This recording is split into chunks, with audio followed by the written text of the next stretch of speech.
right, guys. Well, welcome back. We're going to do a little bit of commentary with the PBA and what's going on right now. Currently they're in commercial, so let's see. I'll kind of bring this up here.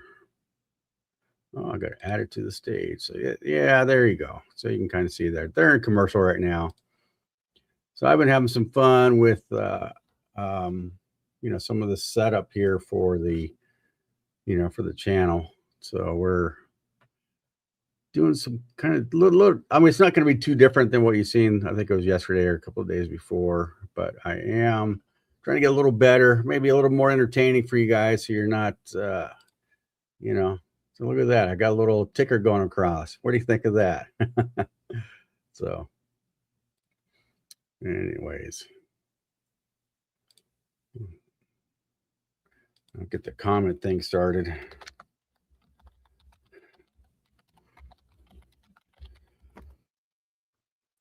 So we're gonna get this going here. Let me see. I'll turn that off. We don't need that right now. And there's some other things here, that I've been learning about. I downloaded OBS Studio, which seems pretty interesting.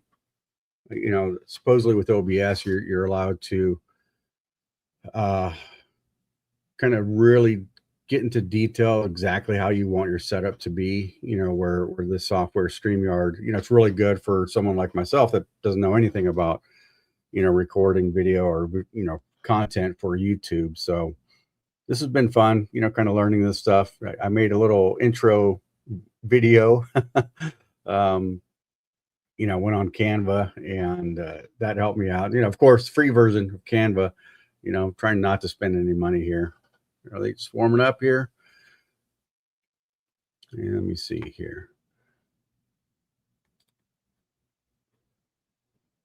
Get the audio. Zach Wilkins, who's won here this week in Minnesota. Yeah, let me know how the audio sounds for you guys. The title is a major for the young 22-year-old superstar. He's been awesome here with a 245 and 2 so far against Tobias Berding of Germany and two-handed star Chris Vi. Russell Chris Barnes is through. Great point against DJ Tech. Audio is a big deal for this. Of course, you want a good video camera. And I'm still at 720 right now. I think primarily that's just because of the, the video camera that I'm using. But I think that this video camera does go to 1080. It could be my video capture card. That was really the only money I put into this, because I already had a camera and, I had, a bunch of cables and whatever. So it was only $25 for a video capture card, but I think that that's causing me some problems. Because I've had freezing, where the video camera would freeze, and that's not camera related. Pretty sure that's this video capture card, because I've got a powerful enough setup here. I purposely bought a gaming, desktop, so that I would have a better graphics card. So anyways, yeah, we're trying some different things out. StreamYard has been really good for me to kind of get started, kind of get an understanding of how things work and the terminology, which is the big thing, for streaming, is understanding what's going on. Eventually I'd like to bring in guests and do interviews and just talk bowling, and, whether they're known people or not, who knows, we'll see. I just want to have fun talking bowling, because that's what I enjoy doing. So let me see here. Yeah, we're still in commercial. I was trying to play with some of these things where, well, I guess there is a QR. I know somewhere there is it's supposed to be like a link that I can share, and so I can post it to other content, just post the link. But what I end up doing is I end up going like on a different browser, with a different account, and I end up copying and pasting, whatever. I'm still getting this. Yeah, we're still in commercial here. Let me see what else. What else can I play with here?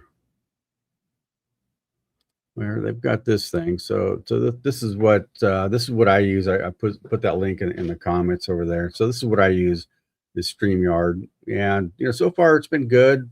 I haven't had any issues with it.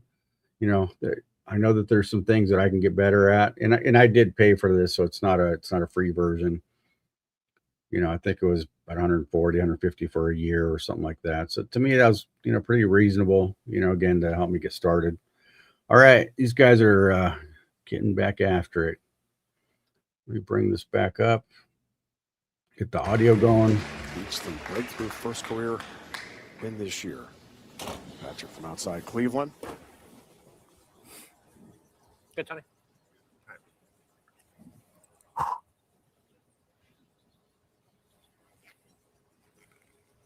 I can get a bigger screen for you guys.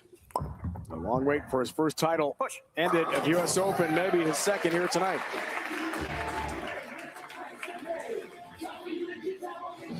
Nice start. Been around a lot of different places over the years, had a job for a long time. Was still working both as of a couple of years ago, and finally fully committed to being out here.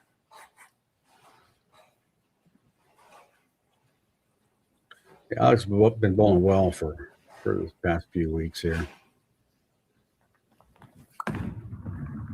Horton's game starts. I like this play so far. Hammer time on the 10. I saw EJ go a little straighter, and during one of his matches, and then when Alex came up, he was throwing it pretty straight. I mean, not straight, but they weren't going away from it. So I like where these guys are playing. Clean release. Fearless. That's the way to describe this. Yeah. 251 average through 2 games here, Chris. I mean, wow.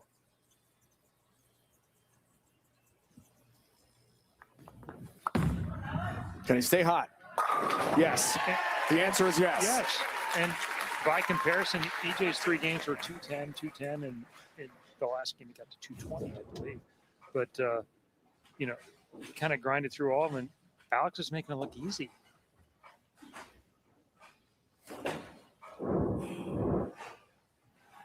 Yeah, that's kind of what happens when you're playing them right. They can kind of have the appearance of looking easy, but Alex is just playing them right. Crux on the right.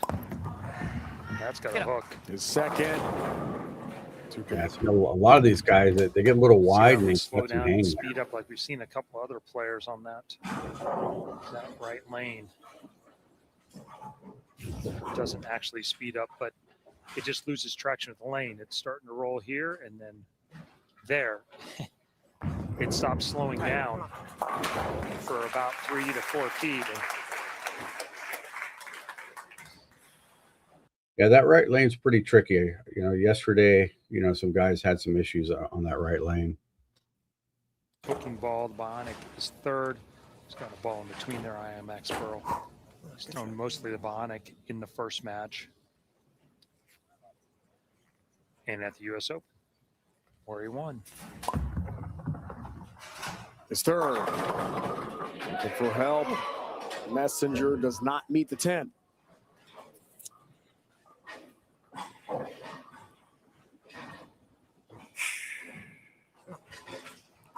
Just the difference in power, speed and rev rate there.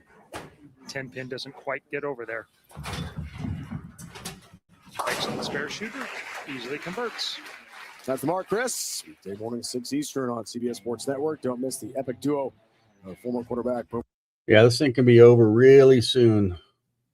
If Alex finds the next 2, and if Dombrowski doesn't find a double in his sequence, this thing's going to be over pretty fast. Third for Alex. Looking for the first 3 in a 21-pin lead early. The hook. 1-2. Yeah, we got our match. Hasn't missed the pocket much. No, we've seen that all. It's really one of the few errors he's had. He's had a couple of times he didn't carry. He's had one shot that was a little bit left and went high slightly, but that's the first real error we've seen in 2+ games. Guess you're allowed once in a while. I guess. This guy's been incredible. Does cover just enough. Stays clean. Dad Charles, we had a great chat with him pre-show. Told us how his son, about 2 years old, just fell in love with the sport. Checking his arsenal. Spawn. Vexton, he's throwing the outer limits black hole there. Just looks like a touch surface on it.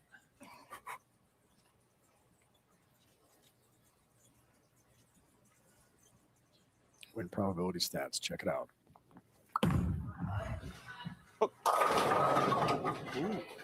Eight pin doesn't cooperate. Pennsylvania High School State singles champion.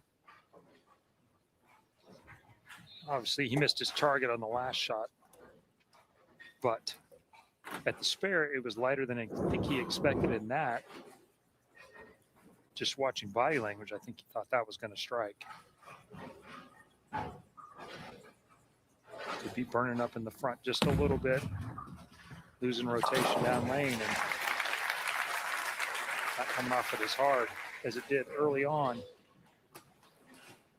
And this is where all the money is made. What do you do when you see that? Do you throw it slower? Do you roll it more? Do you just ignore it and do it again and hope it doesn't happen?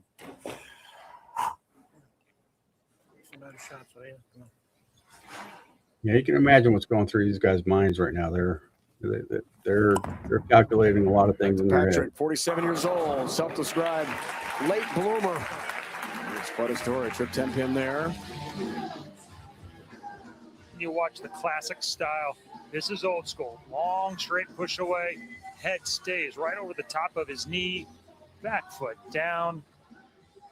Gets the ball just slightly on the lane, but on a really flat plane, which allows him to push it through the heads.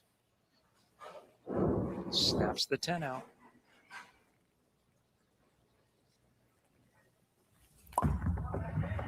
Push. Good frame for lead. Yes. Up by 2. And just like that. He's like a junkyard dog. He just keeps hanging around. Watch the shot. Crosses 18 at the arrows. Just to the tracer, a little inside of what he wanted, but ends up in a perfect spot down lane. High flush. 2 major champions on tour this year head-to-head. Win stats for Patrick up now, 57+%. Back to Horton. Almost leaves the bucket. Just 3. Yeah, now that's 3 shots in a row that haven't hooked in the back end.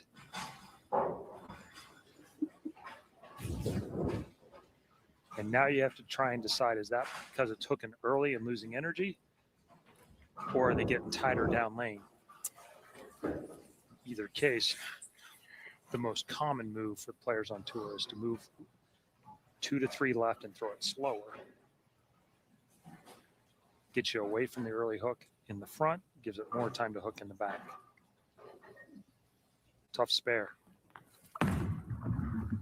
258. Covers nicely. Nice All right, shot for the well, youngster. pretty much even right now. Start off with the first 2, then 8 spare, 9 spare, 7 spare. Patrick on a double.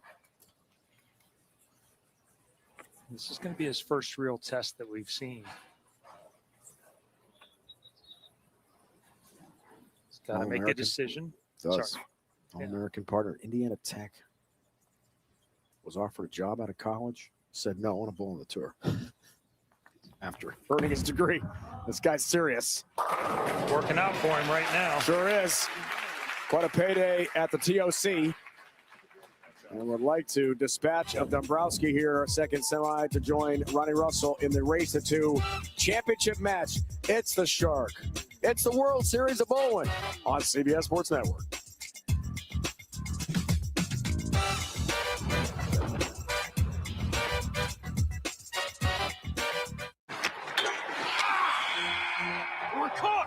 All right, guys, we're at commercial here, so wanted to play something for you guys.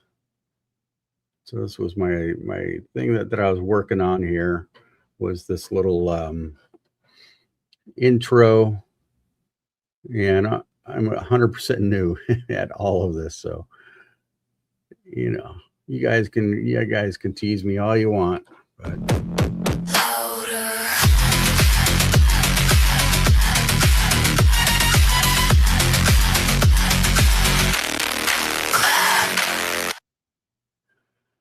you know, I had no idea, I had no concept of whatever I wanted to do, but you know, this picture here, I just kind of typed in some prompts into I don't remember if it was Grok or what it was, and this is what they came up with. So you got to love the 4 holes and the bowling ball there.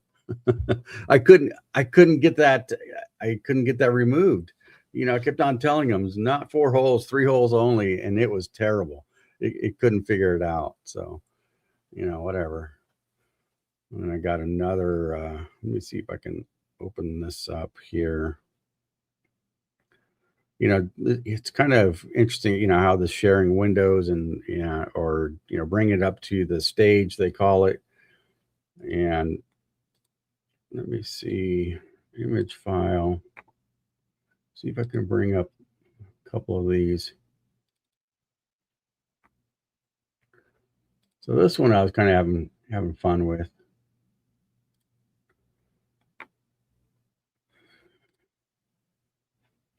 Yeah, so you see there, you know, I was trying to play with, you know, obviously lane vault and then bowling ball and pins and lanes. And then if you look off over to the right, you can kind of see Lebowski references.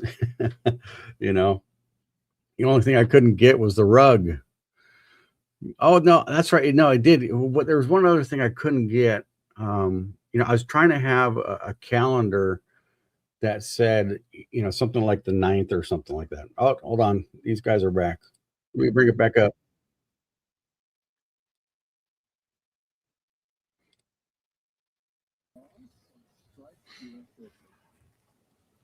On the break.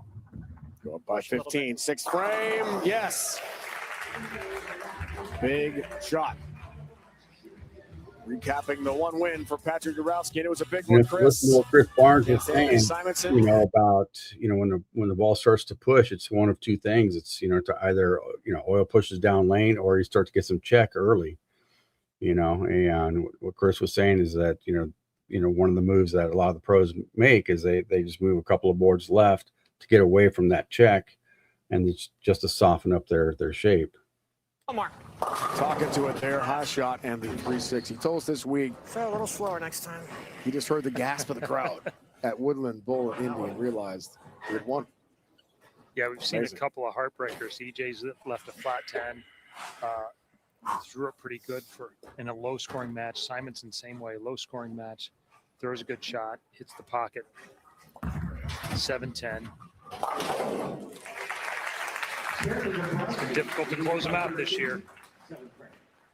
That wasn't his best one there. A little bit inside, and he says, like he said, it was slow. Creates an opportunity for Alex to get back, not only get back in this match, but get an opportunity to take the lead.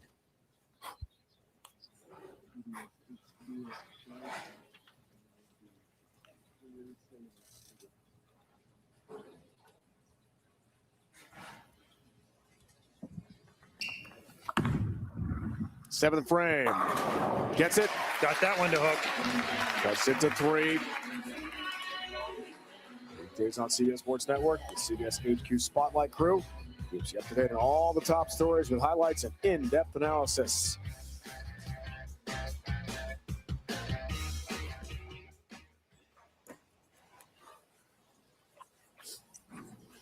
Double for Alex, looking for the turkey here. 8th frame. And the lead.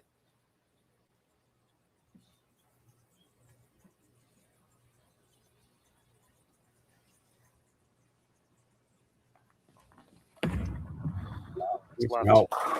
Runaway Brooklyn. Wow. 6 down late. Brooklyn strike. Little trip 6, and you can tell he's a little bit afraid of getting it out there. 3 goes to the wall, trips out the 6 and the 10. Very, very fortunate. And at a great time, gives him the lead.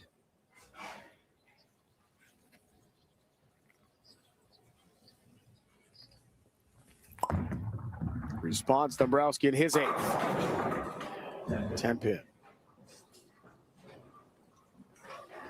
That's what I'm afraid of. This is as a competitor. If you're someone who watches, this can get really under your skin. You see your opponent catch a break, you throw a pretty good shot. It's about an 85%er there, and then 5 10s.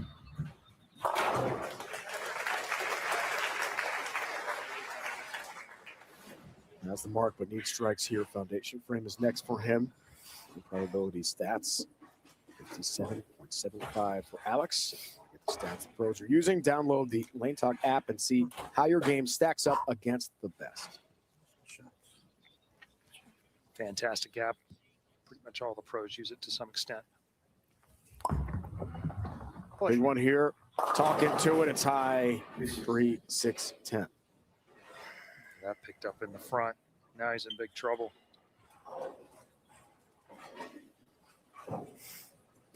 Well, he's all done with the left lane for this game. 3.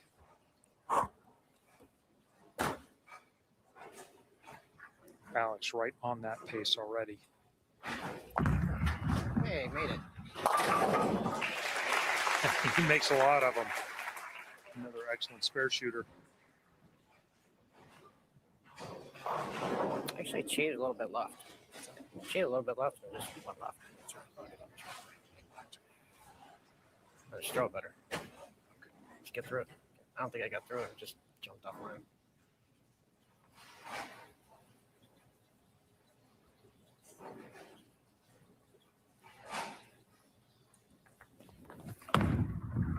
For a 21 pin lead. Another one punishes the pocket. Just can't say enough about how composed and how many really good shots he makes there. Threw it, his worst shot of the day on the left lane, comes right back and cashes it in by throwing an ace.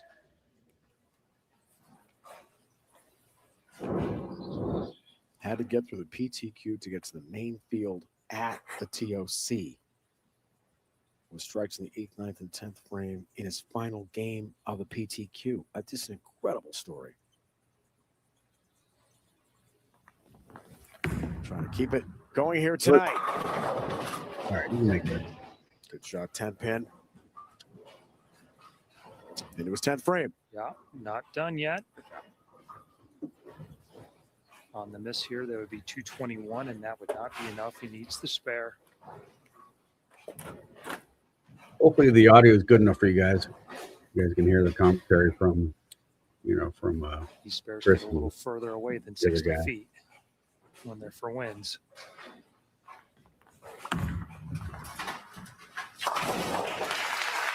Absolutely no trouble at all. Just needs to keep it on the lane now, behind the foul line. I have no idea if they're re-oiling after this game. Andrew Anderson, our major champion, the semis in Akron, then Zach Wilkins, the title match. About a second PBA Tour title. Got a win here. 2 major champions head to head. Alex Horton survives. 22 years old. Takes on the top seed, Ronnie Russell, at 46 years old. What could be his last PBA Tour event. 1 trip 4? Nope. This is the one I liked. Just another really, really solid event for Patrick Dombrowski. Gonna finish 3rd here. Nope. The late bloomer had a breakout year. Major championship and a great run here at the World Series going 17. And not done yet.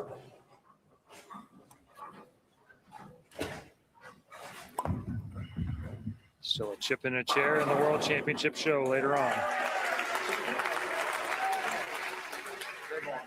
Alex Horton is through. Ronnie Russell, a top seed, is next. The championship race to 2 match is set to go for Minnesota. Saturday, elite veteran striker Arnold Allen fights to regain momentum. All right, guys. Against red hot threat Melchizedek Costa. Here. So, anyways, what was I talking about before? Got interrupted with bowling. Imagine that. Yeah, I was trying to remember. I know I was talking to you guys about the software, but yeah, I was kind of working on some artwork stuff, but this isn't my gig.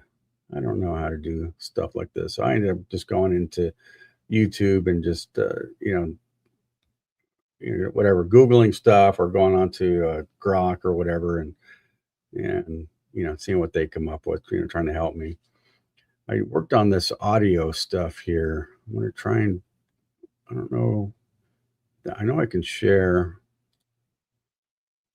I'm going to do that. And then I'm going to bring in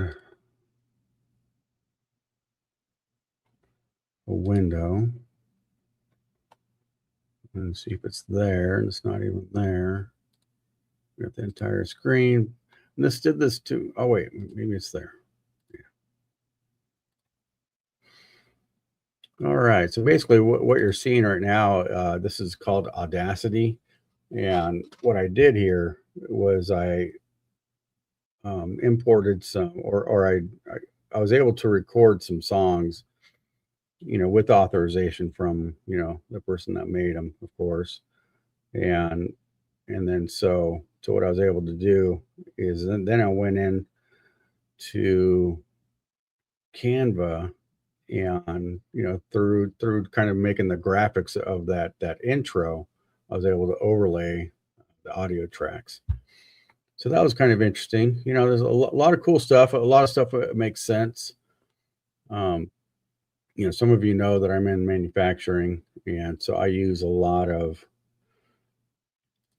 I use a software, some CAD, mostly CAM software. And, for me, what that does, or at least for me on the CAM software, what happens, you have all these different versions of CAM, and they all kind of fall into very similar patterns of how you use them.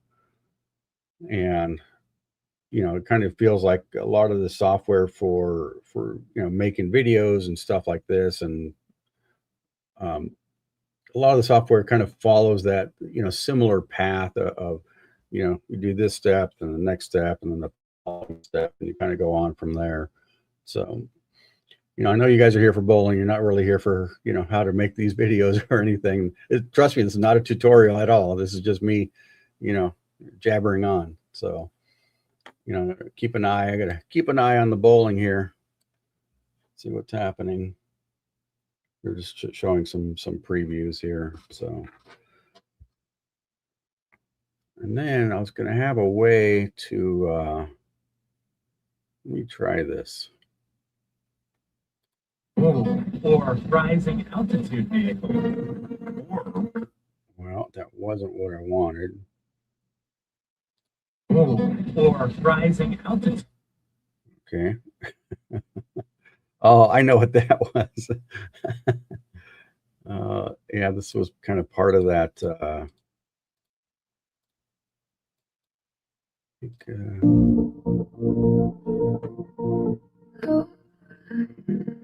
I don't know the volume level on this. I really can't tell. But let me bring back. The guys are talking here.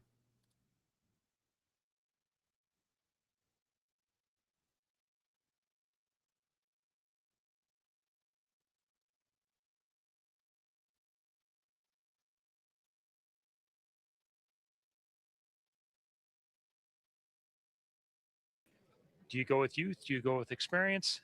it kind of feels like fate might be on All Ronnie's right. side. We can't wait We're to back. watch this. Wrapping up 4 I days think it's going to be 5 another hours commercial. of coverage per day. 20 total hours on Bowling Bonanza on CBS Sports Network with one more match. Race to 2. Championship matchup. Horton, Russell, next. So basically, what I'm trying to do is, try and keep the, whether it's streaming or, making a video or whatever, what I'm trying to do is keep it interesting somewhat, because obviously I'm a consumer of YouTube also, so sometimes the video seems boring, I'm out of there, and yeah, I mean, I'm not going to be doing any gimmicks or anything like that. I'm just going to try and keep it interesting for you. When I get this live stream going, I try and have a couple of windows open, stuff that I may or may not talk about, during the live stream, just kind of depending on whatever's going on. So, I'll get better at this, and, I'm not too sure, how this is all going to work out, when you're live streaming, live content, I'm not too sure, if I'll get in trouble with this or not. If I get a strike, then obviously, then I'll just stop, whatever. And then I'll just do commentary on, stuff that's recorded, stuff that's already played, which is fine. So anyways, I know there's, some other people out there, that are doing this in regards to playing the live content. And you just, you got to be careful with that. You just can't, you're not really supposed to be doing it, and anyways, but that's, me being, 50 subscribers or whatever it is, it's not really going to affect me, and it's not my source of income. So if I get a knock at the door, whatever. But anyways, we're still in commercial here. So we got Ronnie Russell, Alex Horton. So this is a race to 2, and as many of you know, the race to 2 is, it's kind of a unique thing that, that they started. Let me see if they updated this here.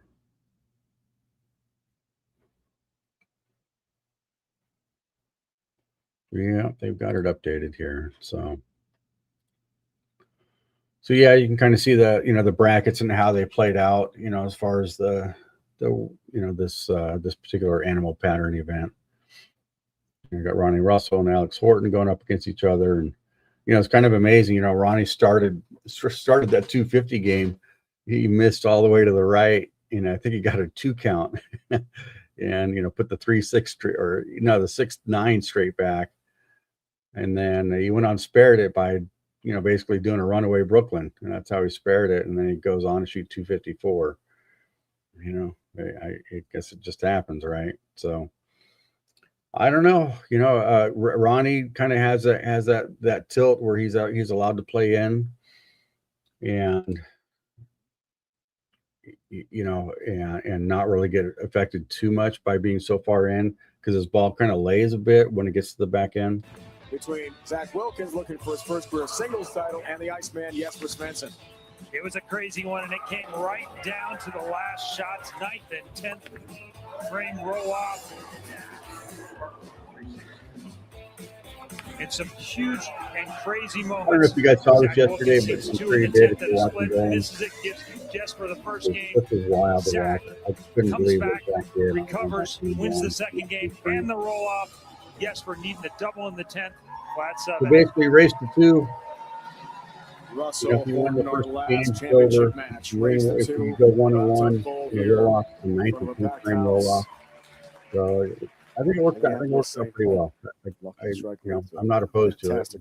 I don't hate it. Not that it matters, but all right. Well, he's staying with that outer limits. Hours per, and we're down to the last match.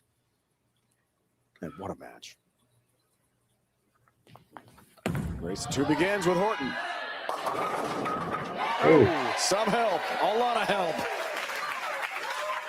I believe even yesterday the left lane was checking on him. where it just had a little just drier up front. And Just the like right previous lane days, had push down Ronnie lane. got to come back and take a few shots. Alex did not get any extra shots.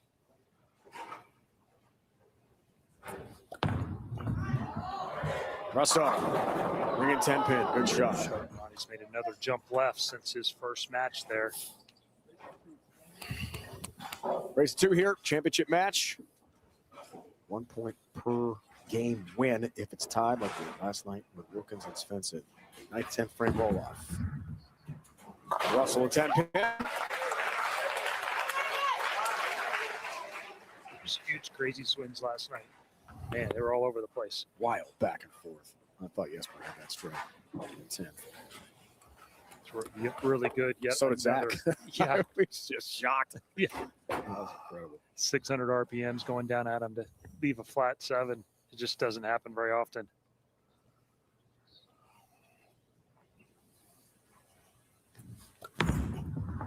Second for Ronnie. Okay. He's still throwing that zero mercy solid on both lanes. Now he's throwing the weaker one on both. It's got a little lane shine, a little weaker mass bias. So it doesn't flare quite as much.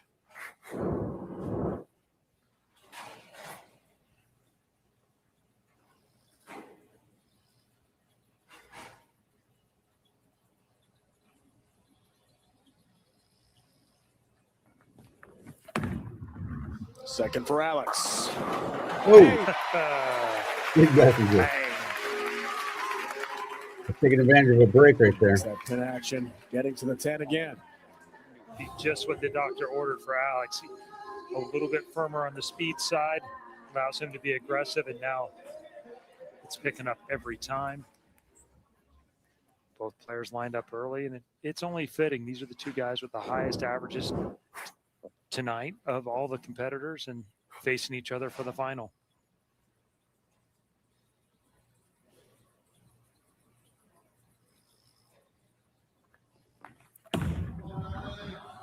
Third for Arden. Pays a price. Yeah, whatever's going on, that left lane. When his Just first a shot in touch that slow left to lane, me, but first frame looked like left he lane was really really picking up. soft. They EJ said in he the very didn't get first any match, warm-up I shots. was talking about how much the left lane hooked. Just slows down so fast. It actually got to 9, which in general is a pretty good spot to be, but already faced up going forward to it versus going left to right when it got there. 4-7, yes. Almost got the pit there. Got Yeah, well, Sometimes that's that's fine. 6 pin. That's the way to do it. It's scatter it off the wall and get it to hit the ball in the back. I mean, I was another 2 and 1 left. I mean, I was thinking if I could just bring the speed up a hair to be able to get it through it. And you could go forward. Yeah.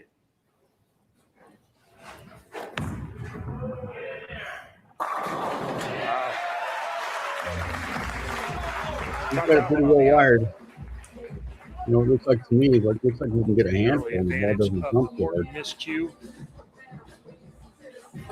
Heard Alex talk about he moved a couple left. Here's look at Ronnie sliding 32, crossing 20 at the arrows, right around that tracer at 8. And this made it back from a spot that most players have not had that much success getting it back from. Win probability stats squarely in the camp of Russell. Ah, damn it. Didn't like that. That's the reason. Was trying to go up 25 and lucky to have 1-2. Be an easy spare for him. He's got to come up through it. So probably lucky to. It's a good 8. Flip it, let it fall. Here, a super steep swing. When he pulls it down from the top, it gets steep in the lane, and then steep and right means it just doesn't hook at all.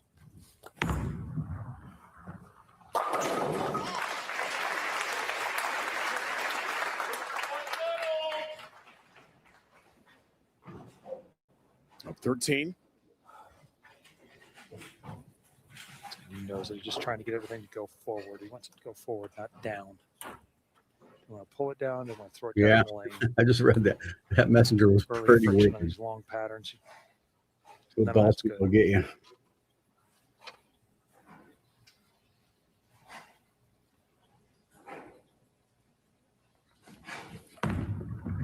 Alex averaging 242 tonight. Crunches the pocket again.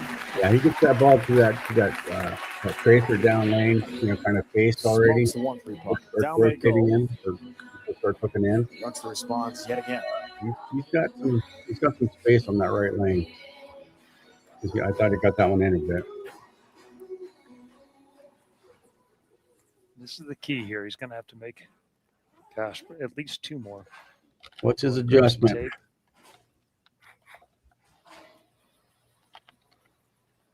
Change out some of his thumb hole there.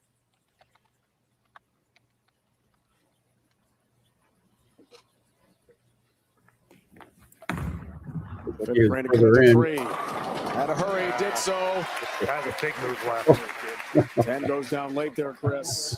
3-pin game. Probably another 3 there. Yeah, I don't know about the 2-1. I think that Now was he's in. that was a Ronnie pretty is good. at 33, but he drops it in so close to his But ankle. yeah, I mean you're on the right His path laydown there. is actually a couple I mean, more that left was than Ronnie's. Crosses 21 and shoots to the right. Adrenaline affects people in different ways. You've seen it over the years. Some people get on the set, it's a little warmer and their hand puffs up, and some guys, the adrenaline hits and their thumb actually shrinks. Much better. Like that. Boys double wood and down they go. I think this is a different bat here. First getting some of the Roll break. 2 is what was going to happen here, but you watch this profile, watch how steep his swing gets. But his head doesn't move, and when it gets really good, his head doesn't get out in front of his knee. And the ones where it gets a little in front like that, it doesn't hook Is back that as what much as it Ronnie's does. throwing? I haven't rest of really the kept time. up on the balls. It's the danger for him. Too far forward, gets too hole. steep. Ball I gets can't in the lane too see. quick. I don't know the balls. 6 frame for a double and a 13-pin lead. Got that. He's got that ball laying in the back end. Play home game 1, championship match. Race to 2. A 10 frame roll off if needed. If we're 1-1 after 2, will it be the youngster Alex Horton? Little break here. 46-year-old veteran Ronnie Russell taking on the Shark tonight. We find out on CBS Sports Network.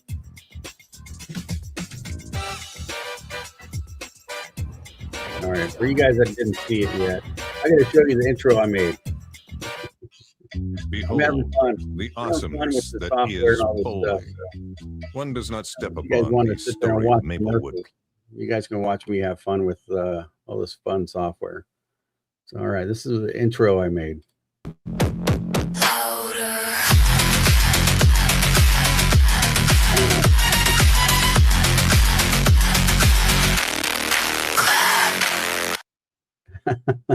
I don't know why I'm it's like I'm oddly proud of myself for making this thing.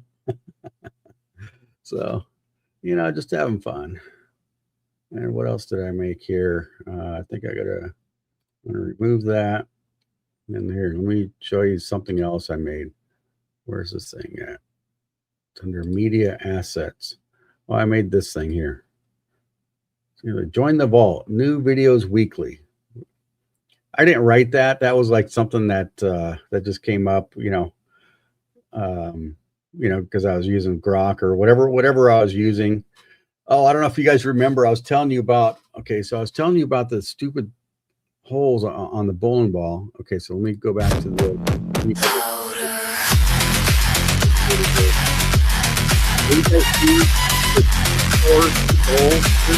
Now you go back here. And I'm trying to get this thing to do, 3 holes. It's like, I just want 3 holes. And that's what I got. Yeah. Anyways, well, they're still at commercial here. So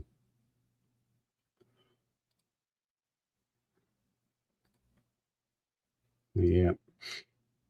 So anyways, it's a pretty fun match so far, between Ronnie and Alex, and we'll see, we'll see how these guys, how this all plays out. They're going to be fun because, you could argue, what if Alex finds his way to, to the, win this? What if Alex wins this? So that'll give him a major, that'll give him a minor, these WSOB, these World Series of Bowling animal patterns.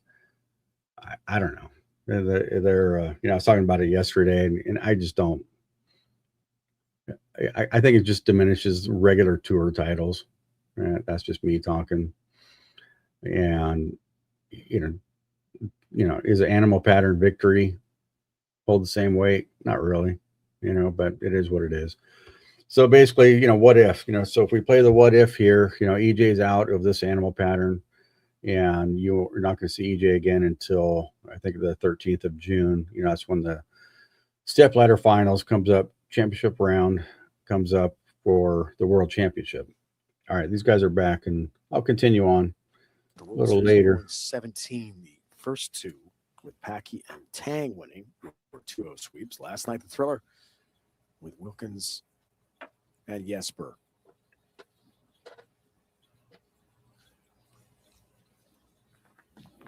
Out of the break.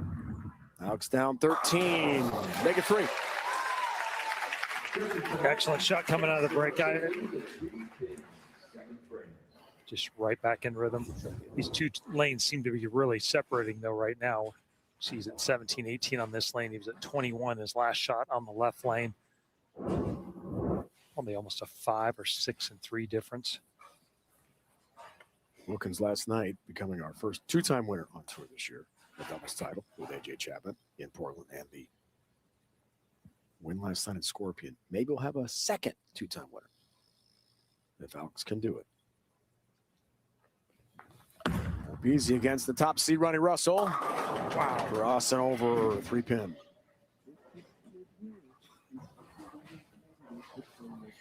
What do you think, guys? What do you think the move is for Alex on that left lane? Talk about Brandon Bonto, possibly as player of the year and rookie of the year. How about Alex Horton's chances for player of the year? It's a little trickier because he had to qualify into more events. Yeah, it's the first game of the Points-wise, it's not championship. as high, but you certainly have to give it some credibility. I mean, the only other two-time winner is with doubles and a pattern. This would be a major and a pattern. That would I think you're right. I certainly really put think him you're in right. that I think category going of in and out of it plus. more is going to be the answer. That bad. I mean, I think he's got to, almost kind of play a little bit of a fall back, kind of not a fall back, but he's kind of fired at the 3 with Might have the contributed, but speed. He's going to have to make another move for sure. oh, Jesus, lay there. Ronnie talking to it and pays a price.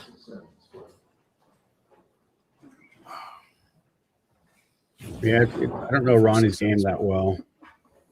And he's got, Just kind left of the got some target. axis rotation. 12 down lane, which is way And too far left for as strong as his strike ball hooks down lane. he gets a lot of heat on his fingers, so sometimes you don't really see it, but the ball jumps.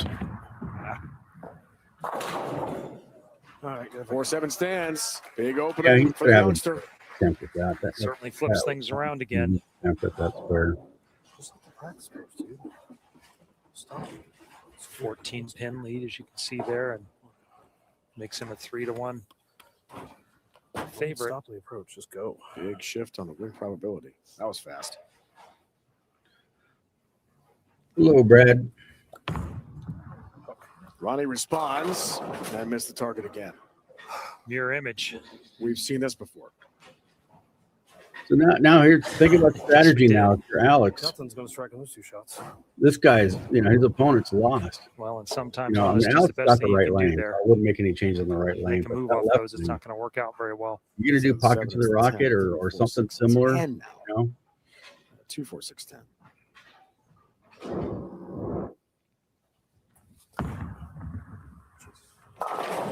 Okay, well, trouble again. 2 splits. Right. All of a sudden down Right, 26 maybe pins. That's The door what is we're wide open now. looking at. 208 was max score. Alex already on 2-team pace. And again, if he wins this game, he will still have to win the second game to avoid a 9th and 10th frame roll-off. Yeah, I don't remember how these lanes were playing, during the qualifying. A lot of bowling left. For Bush. Wow. He's got hold over there. He's got some serious hold over there. Onto re-rack. That is Shot. his 10th frame. So his right lane is his 10th frame. Sometimes this is where the advantage of Verbeek comes in because he can be much firmer. This is inside a line, inside a target, but it holds the line because the speed was high enough. Assuming he missed it just a touch at the bottom, too. Now up to a 5-1 favorite. Number keeps getting jacked up, doesn't it? It seems a little light at the moment to me. All-American Indiana Tech, first team All-American with a guy named Ryan Barnes, Brandon Bonta, and Spencer. Yeah, Barnes. Alex would have to go open for him to have a chance to lose. So Chris is right. The 5-1 favorite. PBA Tour right That's a little now. light. All four guys now have made multiple shows this year. Yeah, I mean, And that's the hammer. hard to tell.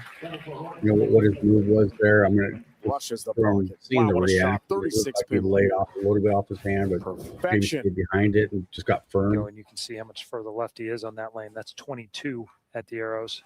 Yeah, that was the right move. Last one was left to target on the other lane was at 18. This night for Ronnie, reeling after the back-to-back splits. There's the messenger for the 10 pin. Where was that before? This is just lining up for the next game at this point. Thinking about game 2. I'd probably like to see that. Can you grab that for me? Helicopter. Sidewinder Scout. This is the ball we saw him use in match 1 when the lanes broke down. Just used it on the one lane. Breaker 5 hybrid.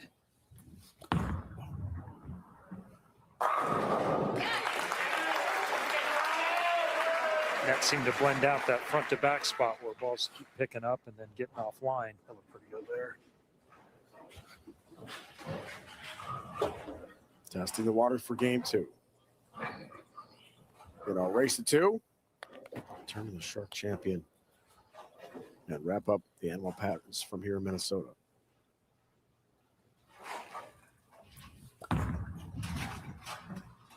Bigger, slower ball there. Gives him another option. Be surprised he doesn't go with the game breaker. I think that one's going to give me left, and that one to give me right. Like this one? Yeah, the game breaker 5 is a symmetrical ball, and that'll clear the front and blend out the front to back better. Paragon will let him move further left. It's a little bigger core, bigger cover. Gets him away from where the lines have happened in front of him. If he can get it to go through him like that, generally speaking, the more predictable the ball motion is, the smoother it is, the easier it controls transition and the small differences. And it's really about using the smoothest ball that still goes through the pins, the earliest rolling ball that still goes through the pins.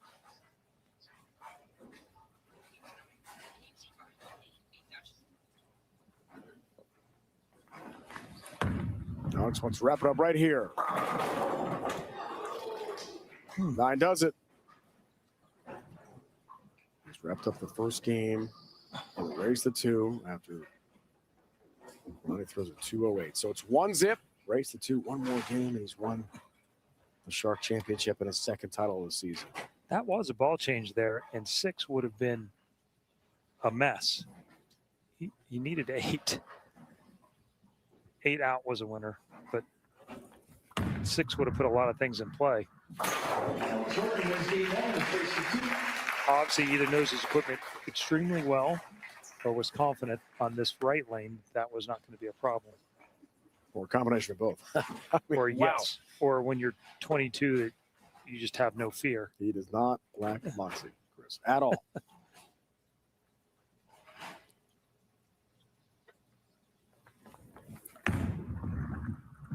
Nice shot, 10 for him.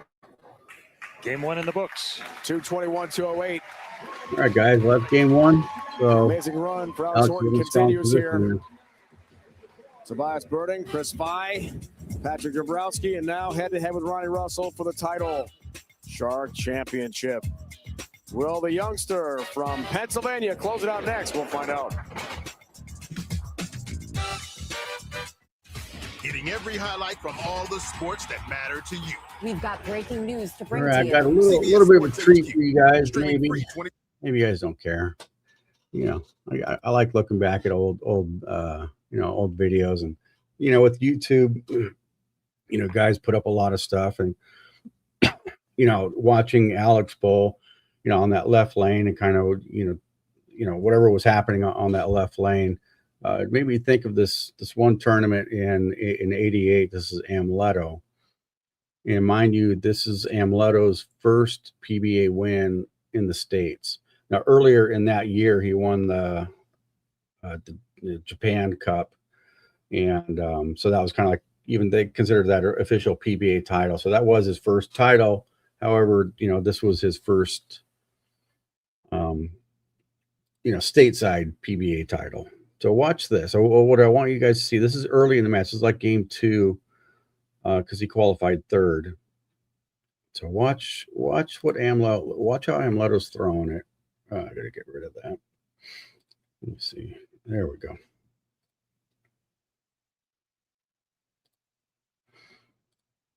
So watch how Amleto's throwing this. All right. So this is like early on in his first match. We're trying to bring the audio up so we have some. Historically, lane 60 has been the lane that gives everybody a lot of trouble, but he is bowling fantastic this year. Watch out for Amleto Monticelli. You see how he's throwing it? I mean, that's typical. I mean, that's typical Amleto right there, right? He gets to the foul line late, yaks on it at the bottom. Now, mind you, again, he's, at this point, he's made a bunch of shows, struggling to win. I think his spare shooting was a little suspect back then. Now, watch this. I think this is a title match or leading up to the title match. Now, watch this. Watch Amleto. 34-pin lead can increase it as he shoots in the 9th with a strike up. The strike up. So this is for a double. See that? All right. I don't know about you guys, but you should be pretty impressed with that. Of course, Amleto's, Hall of Fame, all that good stuff after. But this guy at this point, he's still, trying to find his way. And if any of you remember, Amleto went on the following year to win Player of the Year for '89 and for '90. For some reason, what Alex was doing on that left lane kind of just reminded me of this. And so I, while they were finishing up that match, I pulled up these videos. So I think I can paste this in the chat, and you guys can go watch the complete thing, the complete video.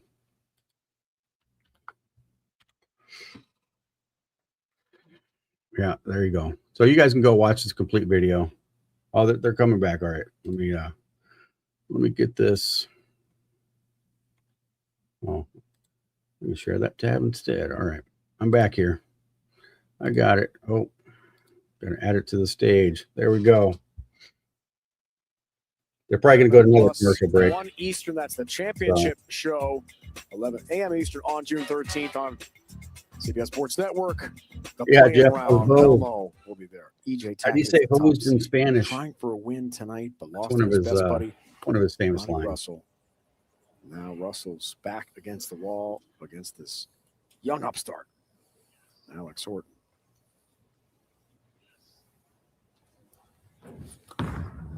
Game 2's underway. Ronnie strikes. Is that the Paragon there? I'm still learning these balls, so let me help you guys can give me. I'm gonna drop something. Well, a lot can change in a few minutes. His reps texted me, said he was going to throw the Paragon, the black and gray ball.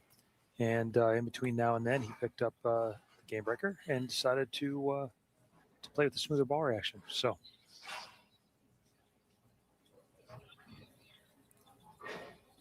Yeah, you're right, Bowler down. Go down.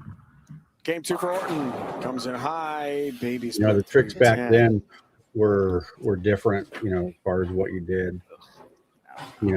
Get a ball to, push down lane a touch more, or get it to read it a touch more. It's the 5, it kicks out the 6 out of the middle, which is not really doing him any favors. Makes this a little bit harder. Separated you?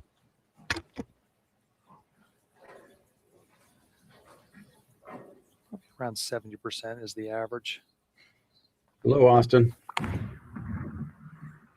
310, well placed. Little touch of a cutter at it there. That's a nice shot.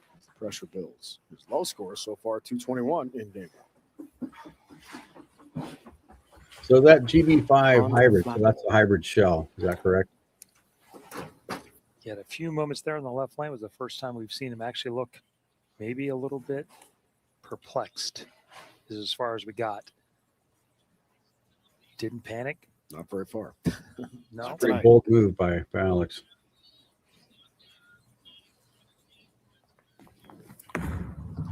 Ball change on the left lane. That was pretty well flushed to be a Same ringer. one that Ronnie chose. Breaker 5 hybrid. Looking to smooth out that spot on the left lane where it keeps picking up in the front and getting it offline. Solved the first part of the equation, got to the pocket. Now you got to solve the second part and knock him over. Yeah, you're right, JB. That was pretty nasty. But looks like it's the right change of the right ball. So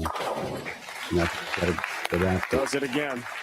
Remember, that's going to be his 10th frame. Second game of the race to 2 for Alex. Did that hook like 5 times on his way down? Yeah. Yeah, but bowling is different now. It wasn't, back then it was more Great left to insight right. there. Nowadays, Conversation it's between Alex front and to the back. Rams. Mike Wolf. Russell returns. No help with the More knife. front to back and Four-time shape titleist is himself. very important.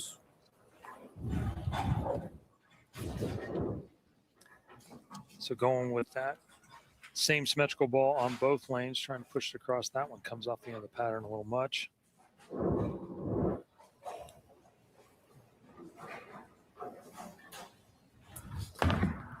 More likely where that symmetrical ball minimizes the difference between the two lanes a little bit more than the asymmetrical ball did.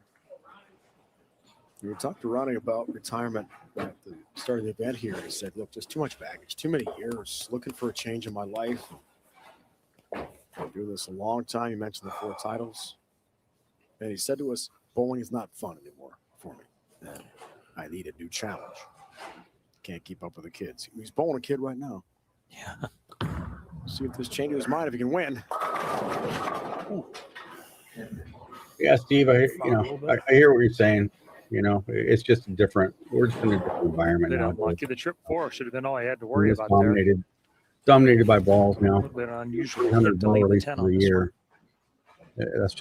That's just where the sport's at right now. one. Just kind of got out of the way over there on the right. You can't But outbowl still feeling bad early up in the reaction. front. But back in the day, On his appearance on TV yeah, tonight, you could first outbowl time a on the bad bright lights reaction. in 3 Most likely, years. if you had a bad reaction, everybody had a bad I reaction. moved just move left off it, right? Yeah. This looks like it's picking up the front a touch. Yeah, it's live right now. Right. Don't tell anyone. It's just a secret between me and you. It is interesting that these guys are both talking to the same rep. Lots of times you get, in a case like this, each rep will have a separate guy. And where Brunswick guys have 2 of them here, I'm a little surprised they're not splitting it up. Yeah, you're right. Trip 10 pin for And Alex. that's it. The hardest thing to read is that lay down check. Strike game A lot 2. of bowlers can't see that lay down check. Back to the same outer limits he's been throwing. All right, so right lane, we'll back to the outer limits. So I think you guys said this was a GB5 hybrid.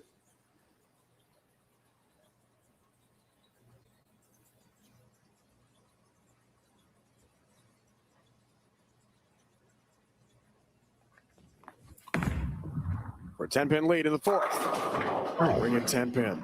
Wow. That was a pretty good one there. As he heard him talk with Wolfie, that's just a couple left and go ahead and being more aggressive at the bottom with his hand. Got more shape, got up further right of the head pin. Yeah, back. I hear what you're saying Same about result. ball rep stuff. I don't have Yeah, really so much do you make another of any move or you opinion change on balls to try and get it there differently?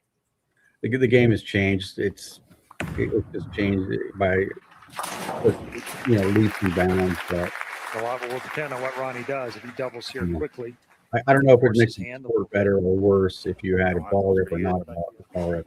And, when you talk ball rip, you're only talking about at the professional level. Yeah, maybe at some of the higher end amateur stuff, but spare shooting for Alex has been, the pro stuff is just a very small yeah, percentage. and that's normally the knock on two-handers and guys that are young is that they're not as accurate with the spare ball. But it hasn't been a problem for him at all. Great shot there by Ronnie. Start. He's got to put a little pressure on him. He's got to force Alex to make some decisions and maybe. When you say accelerated transition, are you referring to how the ball migrates, or are you referring to oil pushing?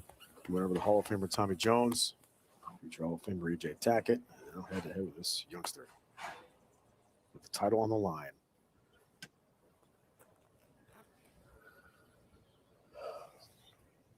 On the verge of retirement. Ronnie Russell for a 10-pin lead. Yes. Best shot on that Yeah, it's been like that for a while. They use so many balls. That one looked on purpose. It's been like that for quite some time. Finally got it far enough down the lane. Didn't pick up early and actually turned the corner late versus up in front of it and leaving those ring 10s and flat 10s. Yeah, I'm on the Horton bandwagon myself. I'd really like for this kid to pull this off.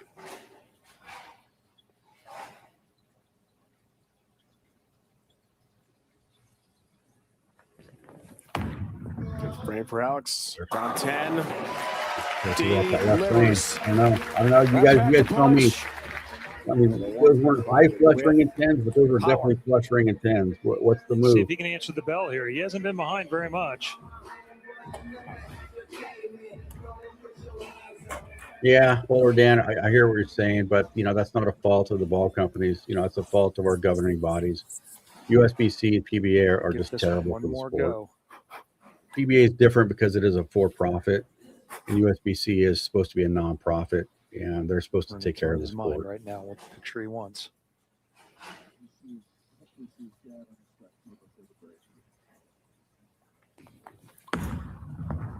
To tie it. Comes in high, pays a big price. A little left off his hand there. But it gets caused by the ring and 10s, and you're trying to manipulate it a little bit. Comes over the top of it. 3, 4, 6, 7, 10 split.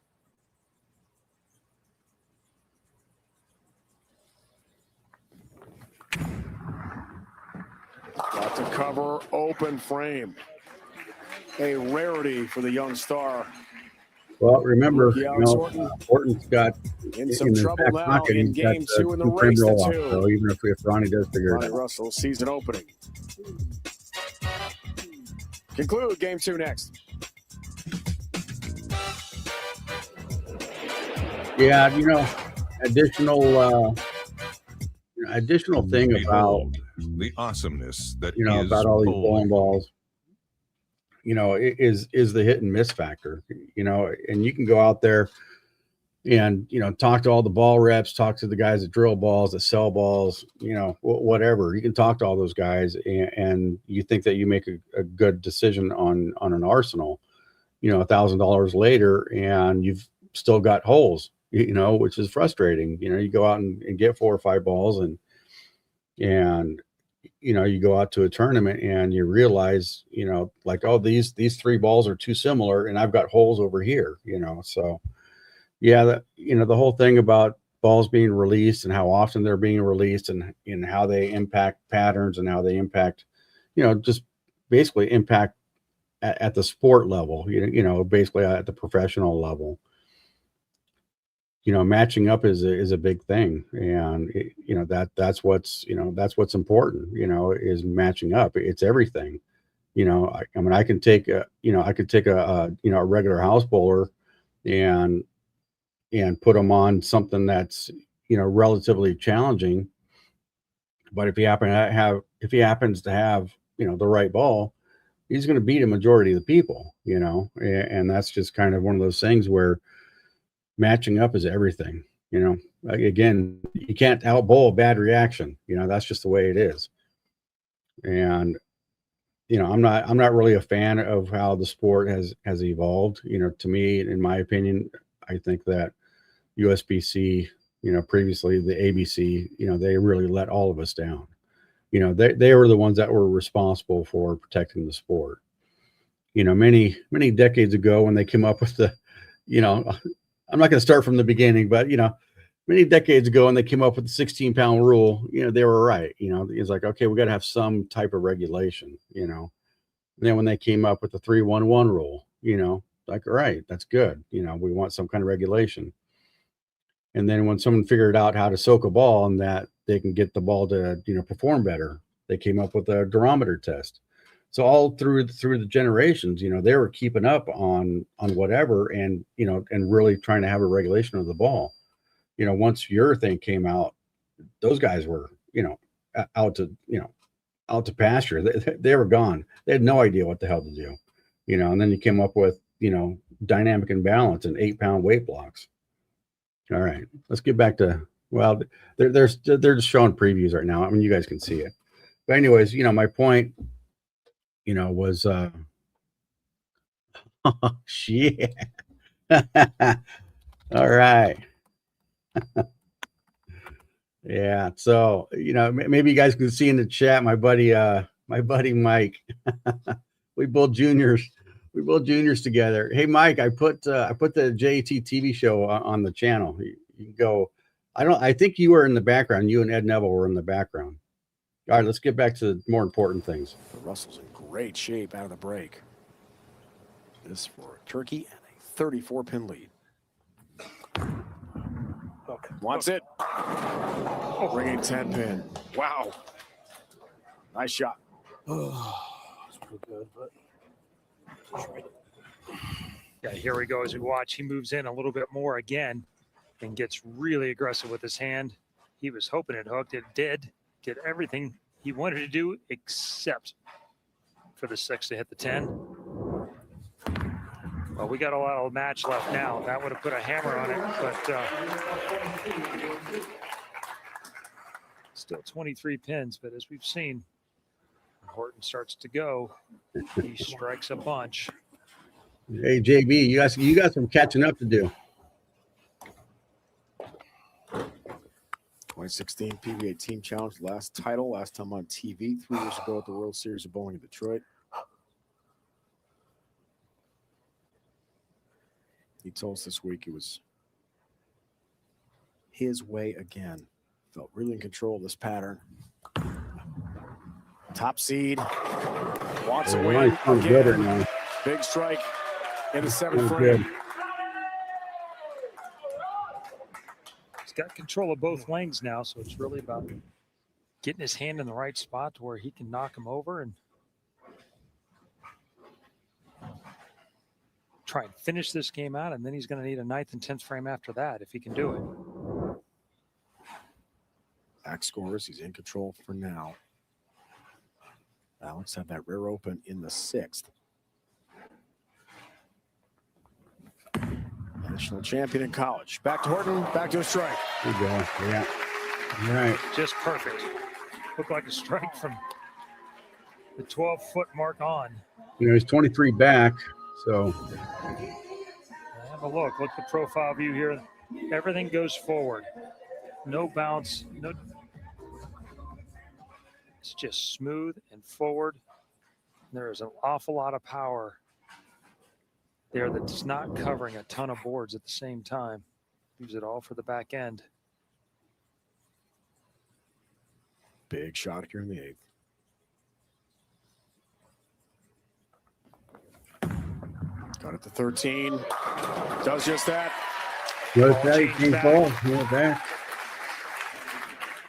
Whatever that ringing 10 ball was. I don't. You guys. Every step of the way. GB5 hybrid or something. You see out of either one of them. Yeah, you're right, JB. Are indeed. Because basically, if crunch time here, they both go off. Well, they both go off. Ronnie only has room for one miss. Lead. It'd have to be like a 8 spare or 9 spare or better. Huge shot for Ronnie. No. Yeah, that's a big mistake. 7-10 split. Yeah, I see you guys in the chat talking about power and first power and everything. It's like, Huge game changer. it's such an interesting discussion. Says something caught him in his There was a downswing guy that came up down there, but out of Southern California, Barry pulled down. Asher. He was one of the first We all ones have a that actually miss. used leverage as it gets steep, to we got in the his front lane and advantage, hooked like quick. true leverage. I mean, Anthony started getting some of that, when he started competing again in 75. It's got a chance. Oh, wow. What a conversion for Russell. 4-7-10 split. How about it? Yeah, if you look at some of those videos back in the late 60s, This is huge. where a lot of the bowlers were, Perfectly as he slides the 4 and just a lot of the bowlers were stone kind of cold pushing the ball 10. into the backer lane. They were just pushing it. Leaves Barry Asher was one of the destiny in first, his own one hands. of He the can few, strike not out for first, but 228. one of the few that The actually best had Alex can do is that 225. knee bend and using leverage. Good move right here. There's no way his heart rate didn't move up Then with kind that of fast split forward a leg. little bit. Take a Dave re-rack. Davis. He Take was a another re-rack. one that Collect was your on breath. Think it through. Max numbers, there they are. Now throw it Well, up. remember that 8th frame is Ronnie's 10th frame, so he's even if he strikes here, he's gonna have to make a clean shot in that 10th. Hook. 9th frame. Good. So right now, Alex can go up and throw Just 3 in a a row touch and firm. hit. Thought he did a good job of getting settled back down, but also got about an 1/8 of a turn out of that 10 pin, but that's about it. Not even that. 6-pin kicked the deck beside it, but couldn't get up over the top of it. I don't know. I don't know where Randy's at. 10 pin. Has that. Things are very tight now. Hey, Tim Beck, I thought that was ASM. I don't know. I mean, for me, ASM would lay off. Just cut it to 2 with a strike. Yeah, Barry Asher's the GOAT, for SoCal.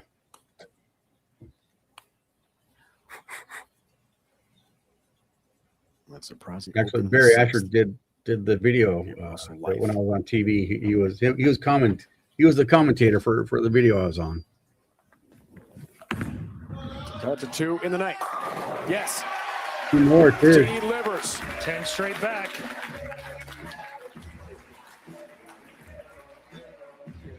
Yeah, we'll see if Randy makes it back. If you should really, if you don't have Bowl TV, you should go get it because you get to listen to a lot of Still Randy. on 1 foot as the ball And hits the pins. he's a lot more entertaining than him on the show. 2 strikes and 3 to shut out Ronnie Russell and win the Shark.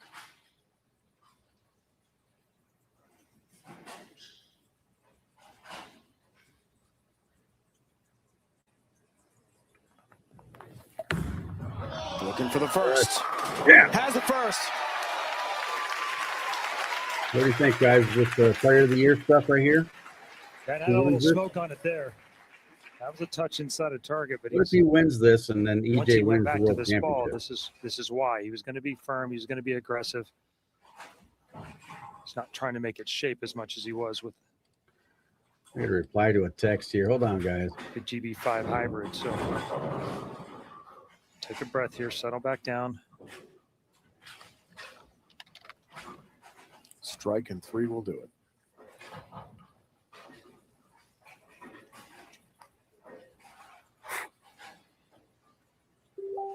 Just 22 years old.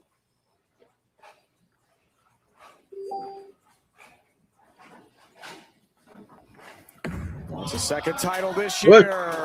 Oh, can you believe it? Wow. Really? And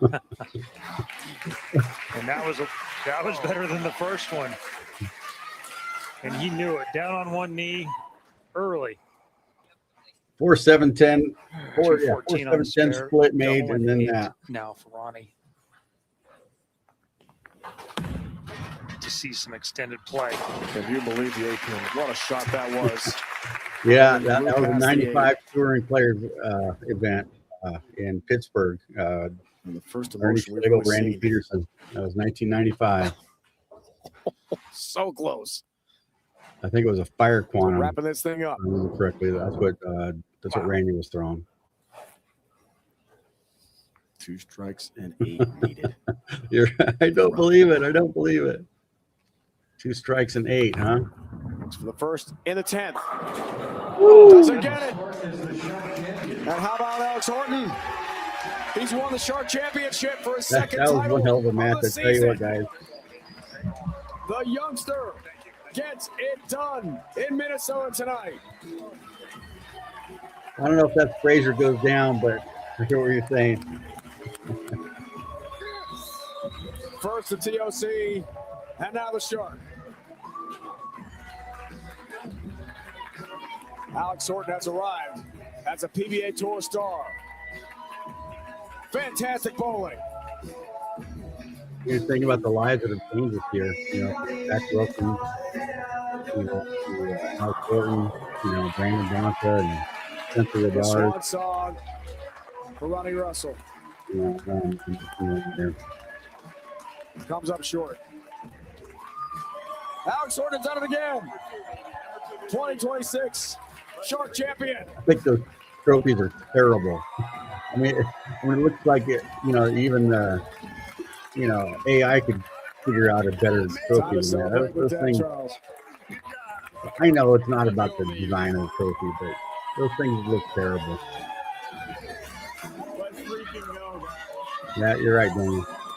Another rookie season. We'll probably never see it No again. repeat winners the entire season of the PBA Tour. Back-to-back nights repeat winners with Wilkins and now Alex Horton. Yeah, you could say he wraps it up, you know, but Bonta still is still in the hunt for the world championship. Russell needed the Bonta double and finds his way 8 into the title to win this second game and force us into the roll-off. Chris with a winner. Alex, I've seen you a couple of times now in these pressure situations. You barely look like your heart rate goes above its resting heart rate. Is that for real? No, it's beating deep down. I'm definitely feeling the pressure, but we got through and it's amazing. Well, you certainly did get through it. You threw some of the greatest shots, and Ronnie did too. You guys were super clutch all the way through the end. What were you thinking about coming in the 10th frame? What's your mindset when you need those shots to win? Yeah, all you can do is just ask to give yourself a chance in the 10th and to be able to step up and have a chance to potentially close the door. I just wanted to execute the best shots I could. Unfortunately, that A-pin didn't want to cooperate, but yeah, that's all I could ask for. So. Now, you're the only guy with a major Barnsy's a GOAT. and a regular title, 2 singles titles. I'd argue with anyone to say he's GOAT. How does that play in your head? How's Player of the Year sound like? Yeah. I mean, obviously, I know that's what's at stake out there. But yeah, we're gonna ride this momentum and see what happens. Your 2026 champion, Alex Horton. Congratulations, my man. Thank you, Chris. Thank you so much. Appreciate it. Yeah, I like Alex. He's like a really thoughtful young man. What a moment. What a time for the 22-year-old from just outside Philadelphia. In the PBA World Championship play-in. Well, what Bonta CBS did, Sports Network, Saturday, June 13th from you know, Howard Park, perfect Michigan. game in a major.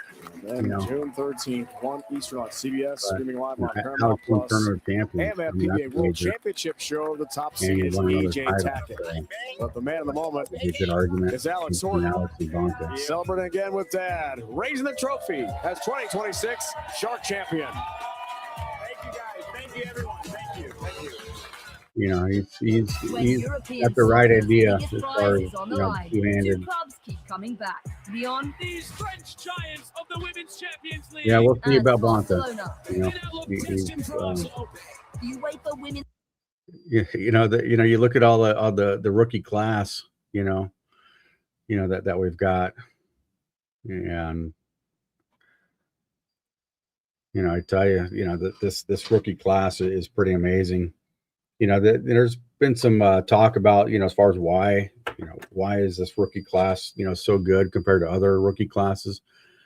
You know, I think the last rookie class that I remember in recent, I wouldn't even call it recent years, but if you look at the 98 rookie class, and I think it was like 4 or 5 of the biggest pro amateurs, which was Barnes, Healy, Robert Smith, PA. I think they all came out in 98. That was a pretty big rookie class there. But I think what we're seeing now is I think we're seeing the result of kids staying in bowling, primarily because of the ability to earn money, as far as smart funds. I think that's one thing that the USBC did that, I have to acknowledge that, they got right.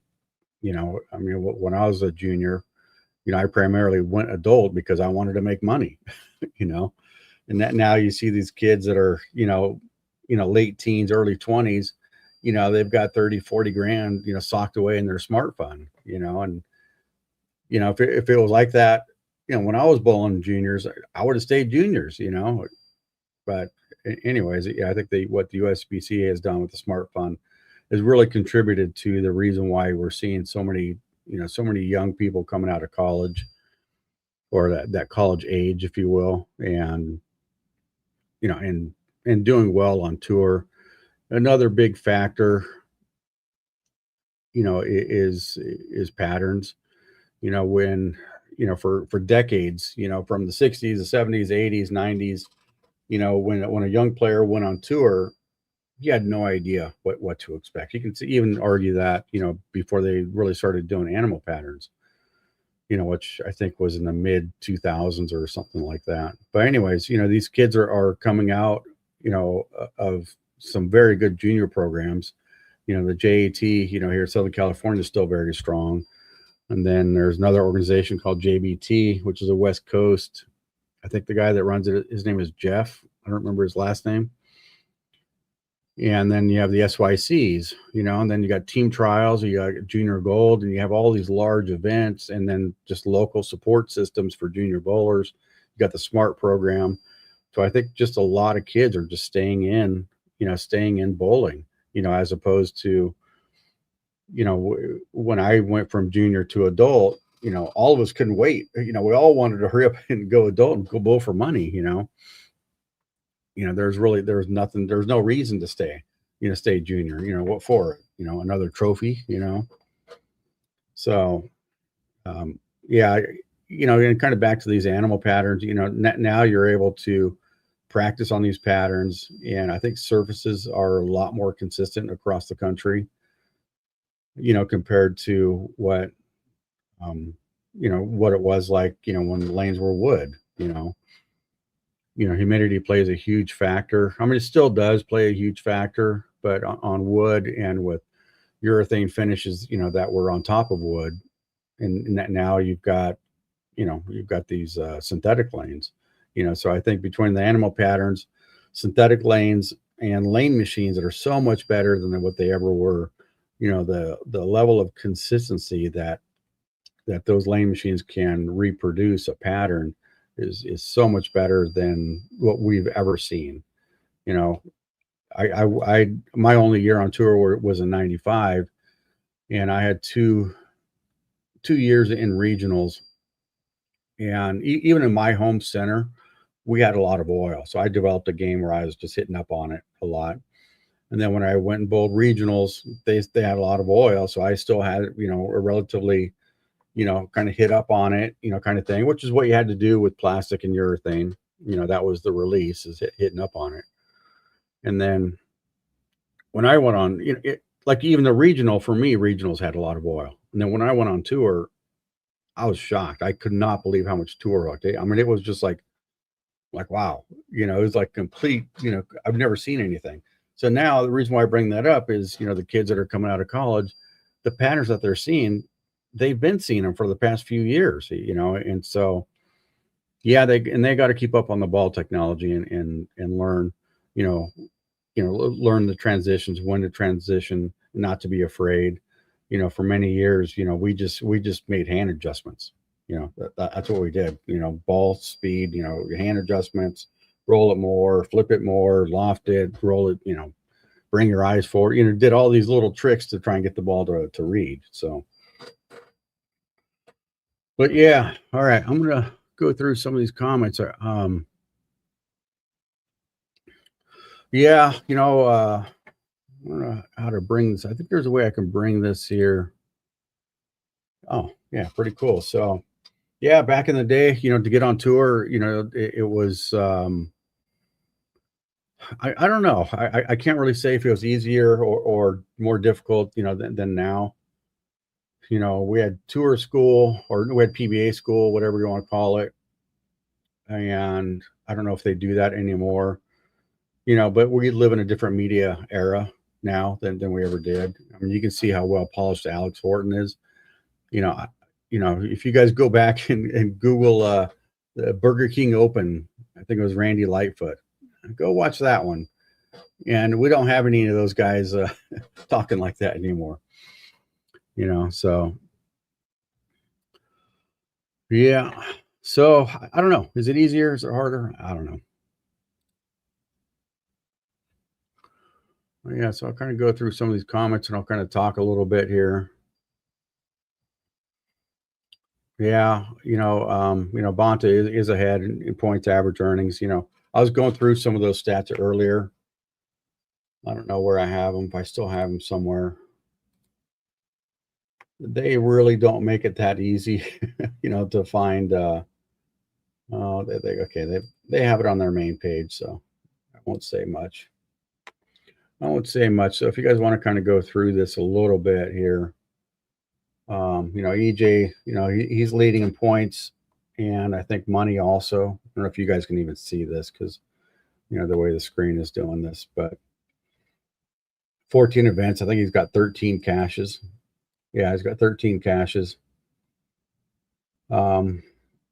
Depending on how this is organized, that they've got it by points. So EJ is leading by a lot in points, and he's going to pick up a lot more points, because what he's doing in the World Championship. So, I thought that maybe Zach was going to be able to pop, maybe possibly a player of the year because he's still up there also for the World Championships. And, I don't think they update this live, but, where's Alex at? Alex got to be up here somewhere, right? I don't know how many. Well, he didn't really bowl a lot of tour events, so he probably wouldn't have a lot, right? Am I missing Alex Horton? Thought I just it was Alexander Horton is his full name.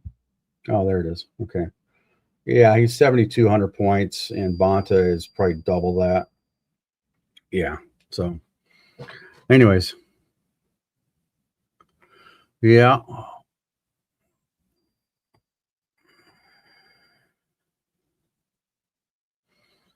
Yeah, so this is someone I know pretty well, Daniel Hong. He bowled with Bonta and Robars and Austin Grammer. That's the other one that won.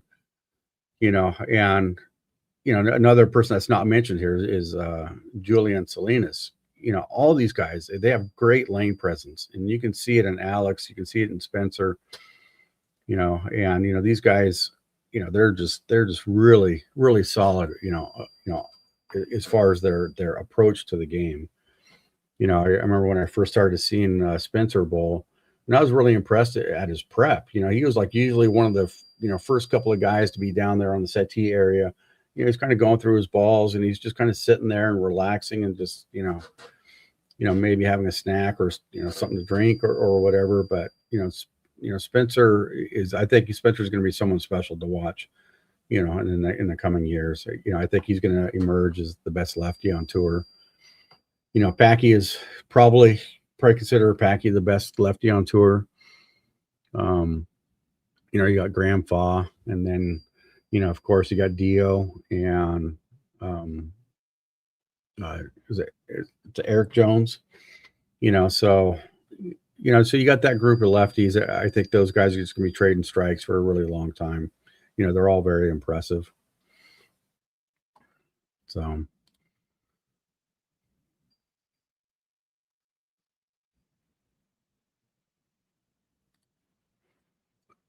What are you looking for on YouTube?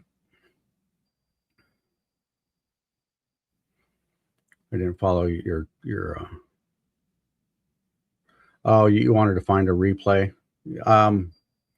Yeah, they'll do a, the PBA bowling will do like a follow-up to this, but I don't know if they show the full thing. And I don't know if CBSSN does a full. I don't think that they're very good at it. CW is actually pretty good. I mean, they're within hours, probably about 8 to 12 hours of after airing, they would bring up and they'd play the full, basically the full broadcast.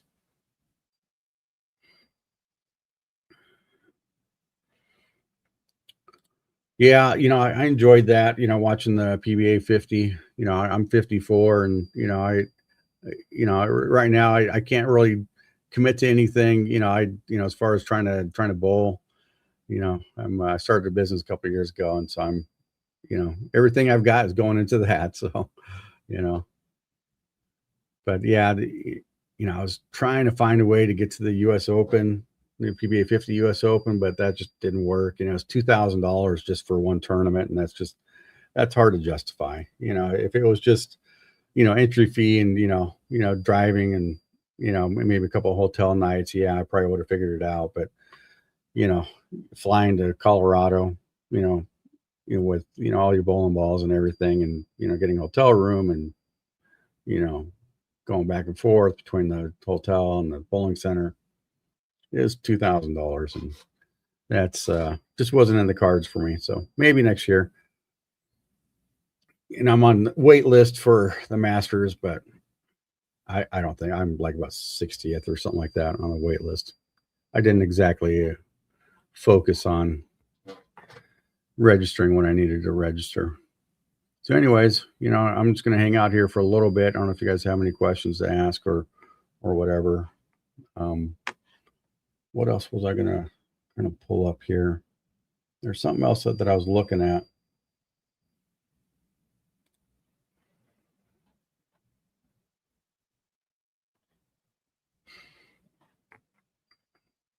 I think later on tonight, I'm going to do a preview of the Queens. I've been following, some of the stuff the gals have been doing the past couple of weeks. Yeah, I thought some of the regular stars would be doing a little bit better.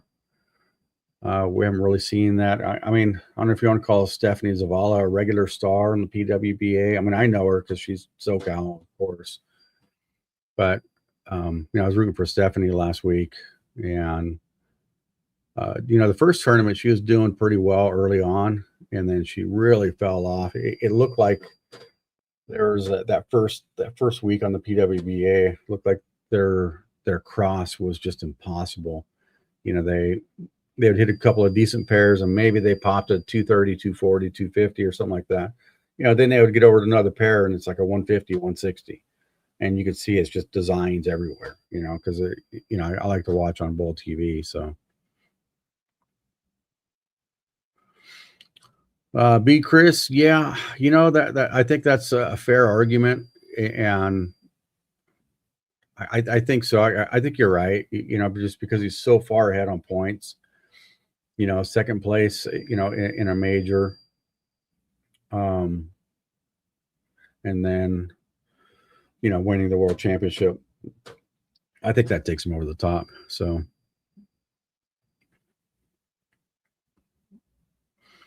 okay. All right, DJ. All right. What's this alternate universe you speak of?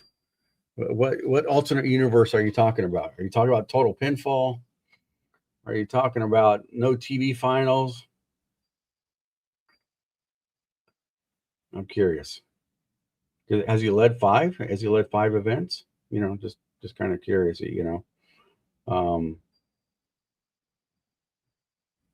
Hopefully get a chance to reply. So now I'm a little bit curious. So.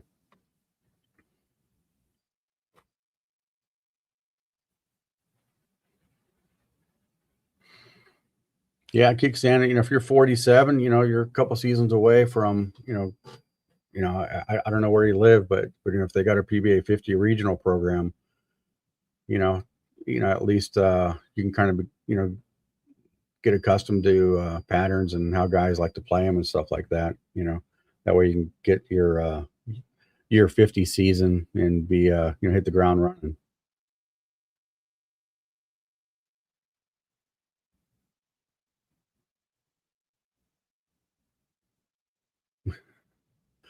All right, I'm not going to bring that one up.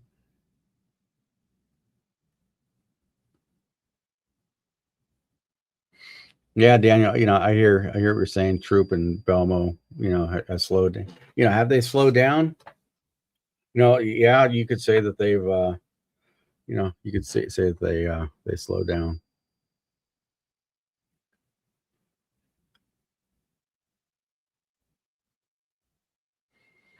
Yeah, DJ, what he was on, some shows there. So, they do have a way of showing this. Yeah, I think it brings up their. Let's see if we can share this. So if you look at EJ, hopefully you guys can see this. So if you look at EJ, from this year, 2nd, 7th, 12th, and then here he's got a big run here, kind of like what you're saying, DJ. He 2nd, 3rd, 2nd, 5th, 2nd, 5th, 5th, 3rd. Like yeah, you have a good point. So yeah, I don't know. I don't know what Eugene brings to the table. Honestly, he was out there when I was bowling, and I wasn't really impressed. That much. I don't know. He had a trick, and the problem with that trick is that when you get on a fresh pattern, you could easily overthrow it. And that was one of the things that Eugene did, is he just overthrew it all the time. And then also back then, they didn't re-oil, basically whatever the lane maintenance put out, that's what they put out. That's what you had to deal with. If you're A squad, B squad, whatever, now we call it, burn, double burn, triple burn, whatever burn you want to call it. So Eugene had a trick that a lot of other bowlers didn't have. And, and that was ball speed, and then you combine that with, with some, with these bowling balls, he was basically in a situation where he couldn't really overthrow it, but he wasn't what I would consider a type of guy that would get into a rhythm and be able to repeat at an elite level. If you want to see a guy that gets into a rhythm and just strikes until the cows come home, look at some video of Dave DeEntremont. Jowdy had a favorite saying, and when Jowdy was around the settee, around the bowlers and talking, whatever, he would joke about DeEntremont, that once, like DeEntremont would flag a 10 pin and he would come off the approach and he's just kind of laughing it off, kind of like whatever. And then DeEntremont would kind of fiddle around a couple of frames and then he would start striking. Just strike, just keep striking.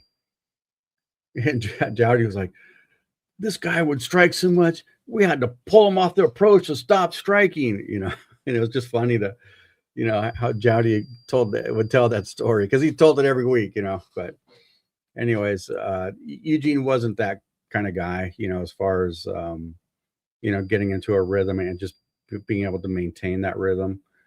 It's like, yeah, he had some titles there. I don't remember how many, but, as far as on Cheetah, Cheetah feels like the one pattern that plays different just everywhere. I don't know, but I also know that they've modified Cheetah quite a few times, so maybe that's part of it. So I don't know. I mean, I think you're talking about two different class of bowlers, unless you're talking about Kevin McCune. I don't know. But anyways.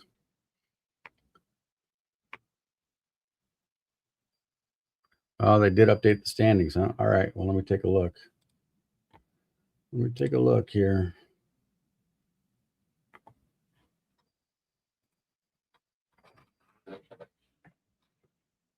Dombrowski, yep. Yeah, so he's second in points.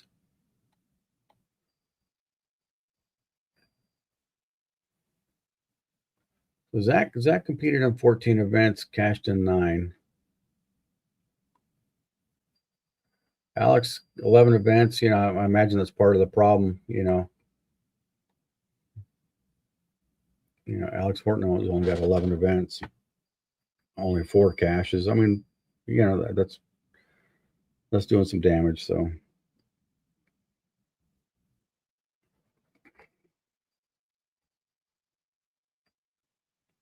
Yeah, I just got to imagine that if, I mean, I don't know, what do you guys call it? You know, from, you know, whoever wins the world championship is going to be player of the year. You know, is that, you know, would you guys consider that, you know, that's kind of done? Whoever wins that, you know, I mean, basically, if you look at the top guys, you know, if any of these guys win, you know, win the world championship, they're going to be player of the year. You know, definitely, you know, yeah. I just don't see a scenario. I mean, EJ has to win.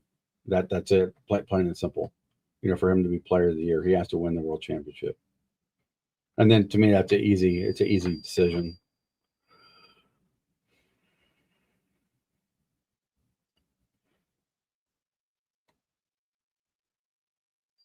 You know, maybe you could argue, you know, if you want to have an argument about whoever wins the world championship. What if Belmo wins the world championship? I don't know where he's at. Let me see. Let me bring this up.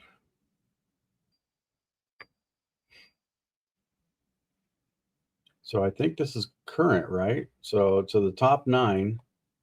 Yeah. Well, let me bring this up so you guys can see it. So basically, this is what's left is the top 9. So they make the TV show on June 13th.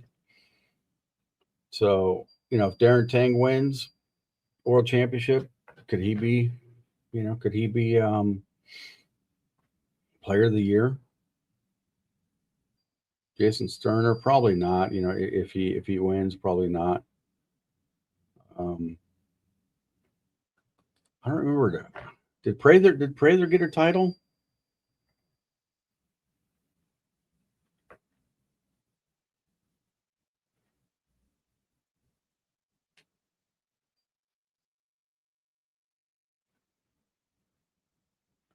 I don't remember. Where is this at?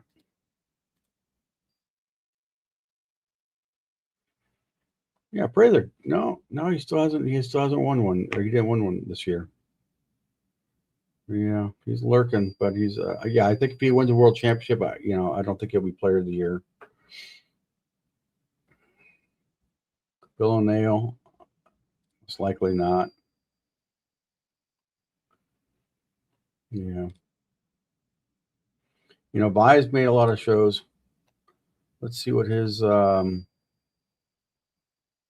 know, 14 events, 10 cash. Let's see what Vi did for the year. And you know, if Vi wins, could he be player of the year? Let's kind of go through.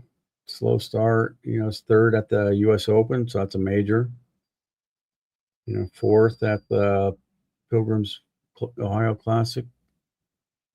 5th at the New York Classic. 3rd at the Scorpion. 5th at the Shark. I don't know. I think that would be interesting. You know, if Vi won, where do you put him? Where do you put him? You know. You know, could it get player of the year?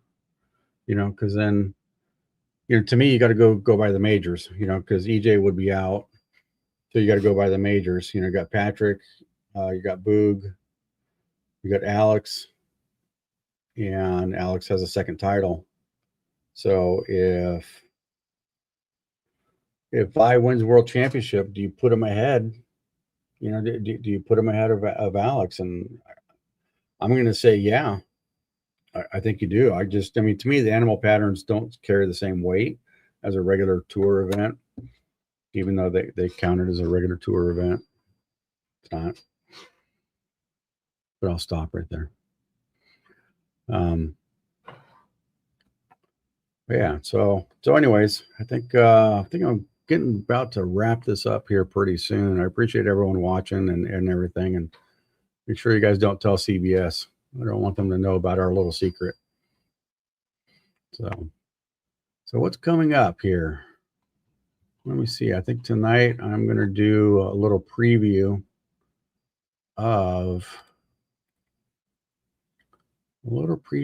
this.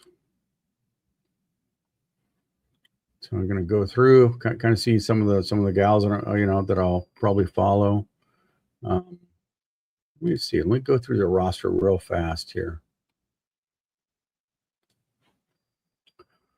They're doing a pretty good job at managing rosters and lane pairings and stuff. You know, if you guys don't have it, you should really just go out and get Bowl TV. You know, it's $130.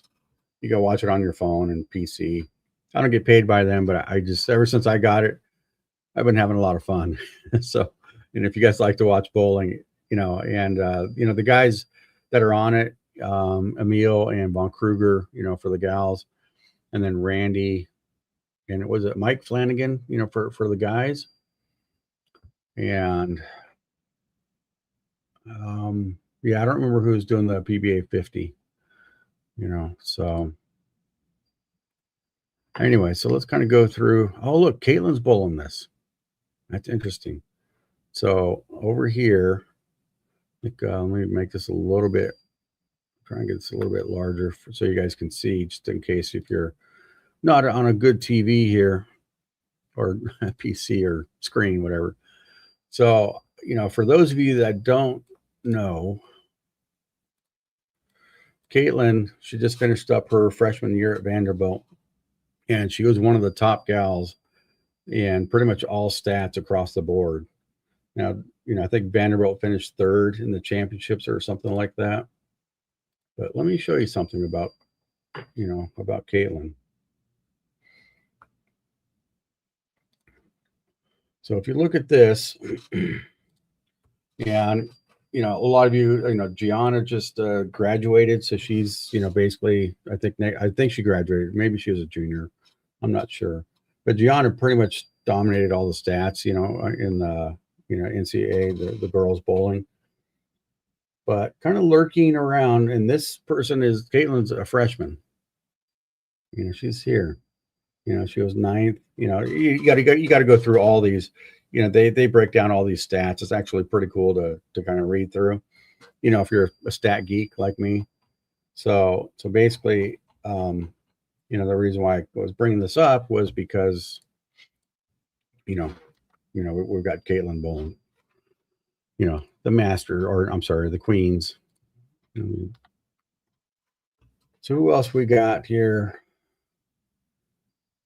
Deandra, you know, she's been in, you know, been in the professional scene for quite some time.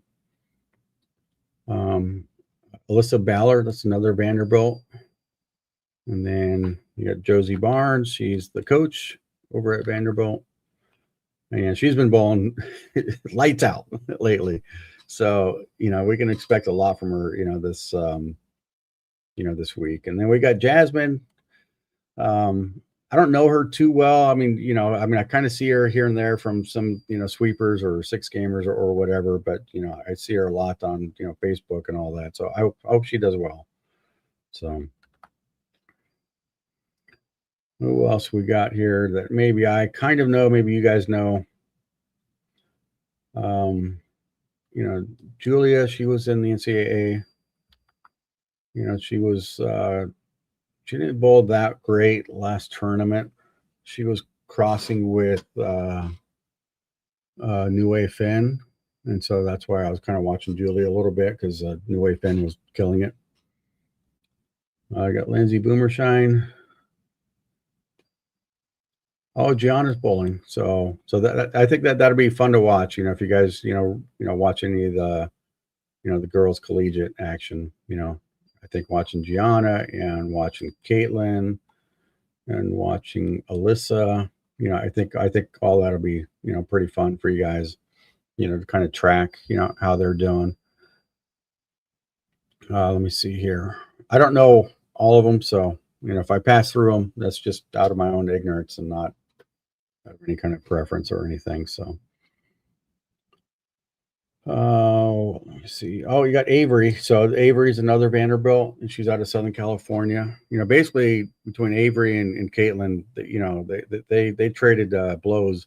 You know, like on the lanes. You know, they were always, you know, going back and forth. You know, as far as trying to be the top girl for whatever tournament, you know, that was. And you know, I think if the lanes are playing a little tougher, I think Avery's going to be a factor. We'll see. You know, who knows what USBC does? You know, they seem to be on a perfect game kick. They just want telephone scores. I don't know what USBC is doing.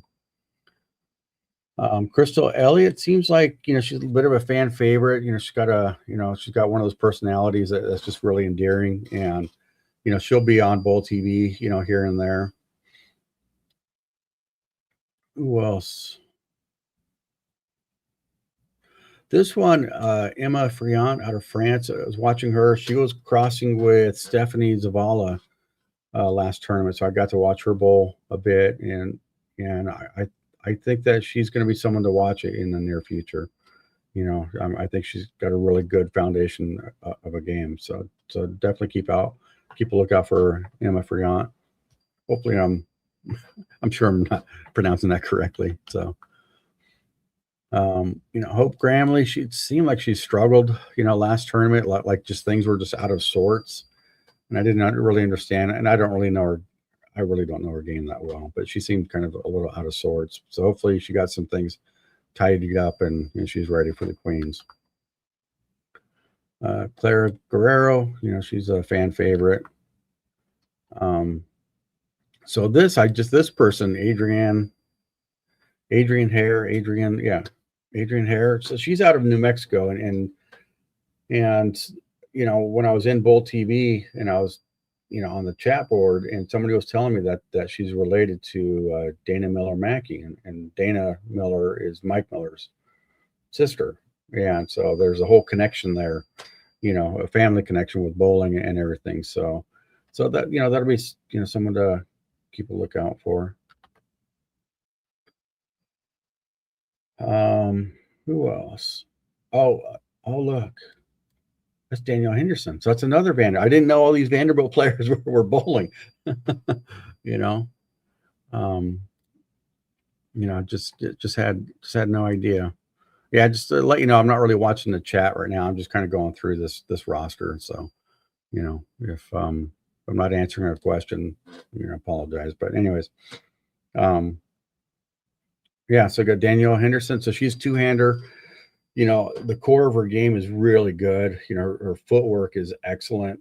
You know, if you watch Nora Johansson, you know, two-hander out of Sweden, and Nora throws it really good.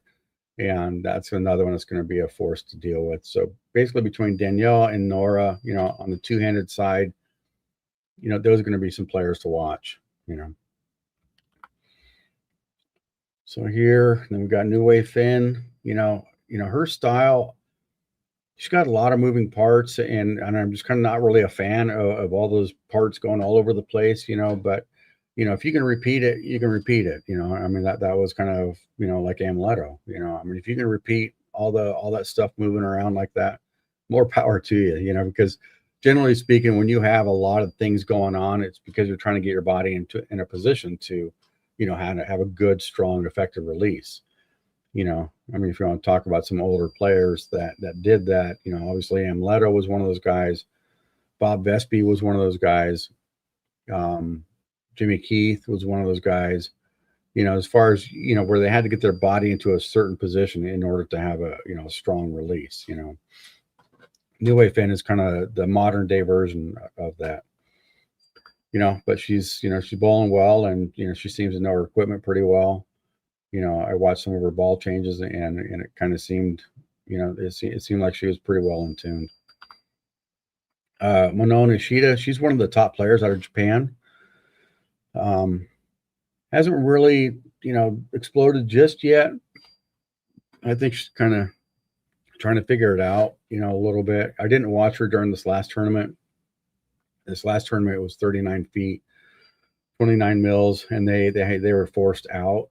And like as they started to blend and transition and push, you could start playing in, and Stephanie Zavala and Verity, they were on the same cross, and they were able to play in and kind of floated a little bit to the right. I mean, you kind of had to manage it a little bit, probably not necessarily through shell, but manage it through your weight block. And anyways, and it just kind of felt that maybe Manon Ishida just wasn't really fully prepared to be able to play the lanes that way. She seemed like a little bit more keeping the ball in front of her kind of thing. Probably would do really well like on a cheetah pattern, where she's playing out and kind of keeps it in front of her, and doesn't really go away from it too much. This girl I mentioned before, Nora Johansson, she's going to figure it out. And Liz, the GOAT, she looks really strong. As I understand it, I was talking with my buddy Jason Thomas a couple of years ago, and he was telling me about Liz and some of her knee problems, and that she was kind of getting to the other side of it. And I watched a couple of games that she bowled, and she looks really good. Yeah, so don't fall asleep on that one. Who else we got here? Sarah Klassen. She started out pretty strong and then kind of fell off. It looks like she kind of got a little mixed up in transition and ball changes and just the progression, of balls. But I think that she's, I think the more time that she puts into it, I think she's going to just become better and better. I've seen this name. I really didn't watch her, Naho Kondo. I think that she was actually pretty decent. Pepe seemed to have a pretty good idea. It seemed like she had a pretty good strong ball roll. I know Dasha's been around for a while. Kelly's making I think I don't know if she had some injuries or something, but I haven't really seen her around. But so looking forward to Kelly. And again, if I skip over some names, it's not, it's just out of my own ignorance, just because I don't know a lot of these gals. So yeah, so I'll go through some of these chats. So yeah, I did like Pepe's game. When I did see it, she didn't make it out of the rabbit last tournament. I didn't really watch the PTQ that much last time. As far as what I'm hearing or seeing or, observing, as far as on social media, it seems like Daria, her recovery is coming along. She, the first tournament, she looked really almost tired, and I don't know if that was, just something to do with, maybe she just wasn't feeling well, or if it had something to do with her injury, but I thought that first tournament, she kind of looked tired. The second tournament, I felt that she was getting her legs under her a lot better. So I don't know, hopefully she'll do well. She's one of those gals that probably should have done better, I would say, in this past tournament, just because they were higher scoring, and that's just kind of her game. She really doesn't have a type of game where she keeps it in front of her. She likes to fan the front, and that was definitely in play this past tournament. There in Colorado. Let me see if I can go back here. This is good to see Jillian Martin. I don't know what her story was, because she wasn't in the first couple of events. I know that some of the gals elected to miss the first two events.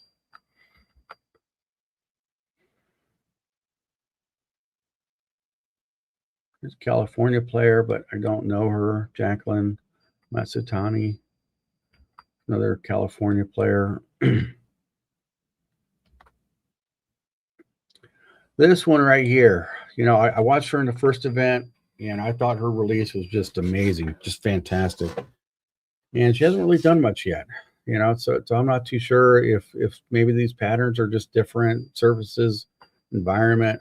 I don't know, or you know, maybe it's transitions and ball progression. You know, I don't know, you know, why some of these top players out of Japan haven't done better.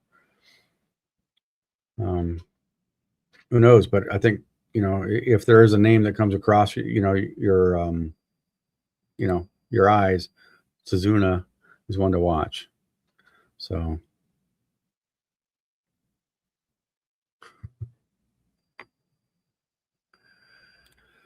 yeah, I don't know. You know, trolls are trolls, and you would think by now, you know, you just move on. You know, I kind of grew up in an era, you know, where you know people were, you know, but also being a guy, it's different. You know, I mean, we give each other shit all the time, so we're kind of, you know, it's like whatever, you know. You're gonna ask me if I inhale on my second step or whatever, trying to get into my head. You know, it's like I don't know. I don't know what you know what's going on. You know, with Daria, if she needs to be stronger in that sense. You know, I'm not around enough. You know, to you know, sometimes you'll hear little things here and there. You know, about certain players, and I'm just not around. You know, the industry to even have any comment. You know, on that. But oh, physically she gets back to it, gets her confidence back. Because you know, I think that she's one of those players that could, you know, if she finds a way to dominate, you know, she could be good for the PWBA. You know,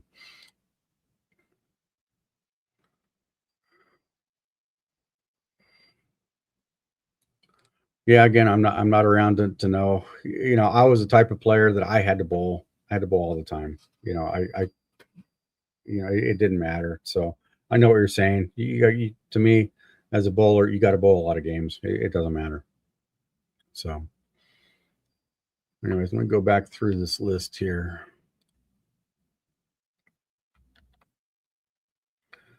You got Shayna, you know, of course, we all know her. Oh, it's another Vanderbilt. I think the whole Vanderbilt team, I should have gone through this before, but Sapphire, she's good. She's another California gal that's bowling out at Vanderbilt. And you know, she's, you know, my interpretation of her, you know, her release is solid. You know, she's got great balance, uses her legs very well. She feels like she's still at that stage of her game, but I haven't watched her in a while, so I could be off on this. Um, I felt that she was kind of one of those rhythm type players that once she kind of got into that rhythm, she could be a force to reckon with.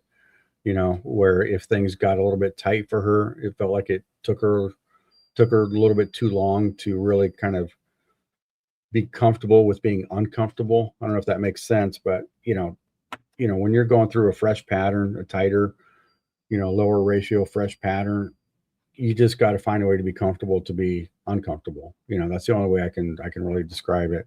I'm not saying that she suffers from any of that. I'm just saying that when I did watch her, you know, when she got on a roll, you know, she could strike, you know, and she has the ball roll, you know, to keep striking. So we got Daria. Yeah. And this one I think is one to watch also. And this is Missy Parkin. She's out of Southern California. For those of us that grew up in Southern California, you know, we all knew her dad. And, you know, kind of, I wouldn't say I watched Missy grow up, you know, because I was, when she was kind of in those development years and, you know, teens and in early 20s, I was really out of the sport. I wasn't paying attention to anything, you know. Anything bowling related, I was out. So got Shannon Plowski, you know, a veteran that can strike forever. I got Rocio. She's a fan favorite. You know, I think she had a pretty decent tournament last tournament. So maybe she's finding her legs, and you know, maybe she'll make a big run. So this one, you know, I was watching the past couple tournaments. Sioyon Ryu. I'm not too sure if I'm pronouncing her name correctly, but South Korean player, and she's very well established in South Korea. Very well known, successful bowler. And so, she was kind of making a little bit of run in the first tournament. It was a lower scoring event, which I think, would play to her strengths. Again, a player kind of keeps it in front of her. I think if she found a way to throw it more similar to Lee Jane Sen.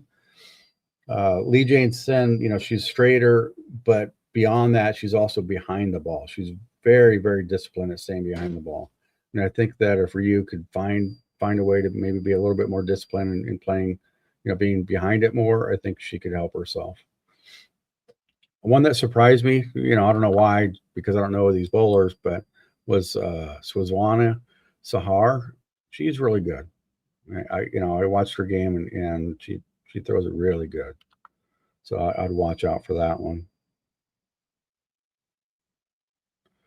Let me see here.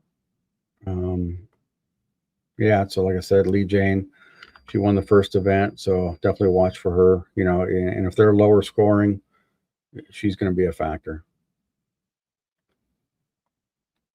You got Jordan Snodgrass.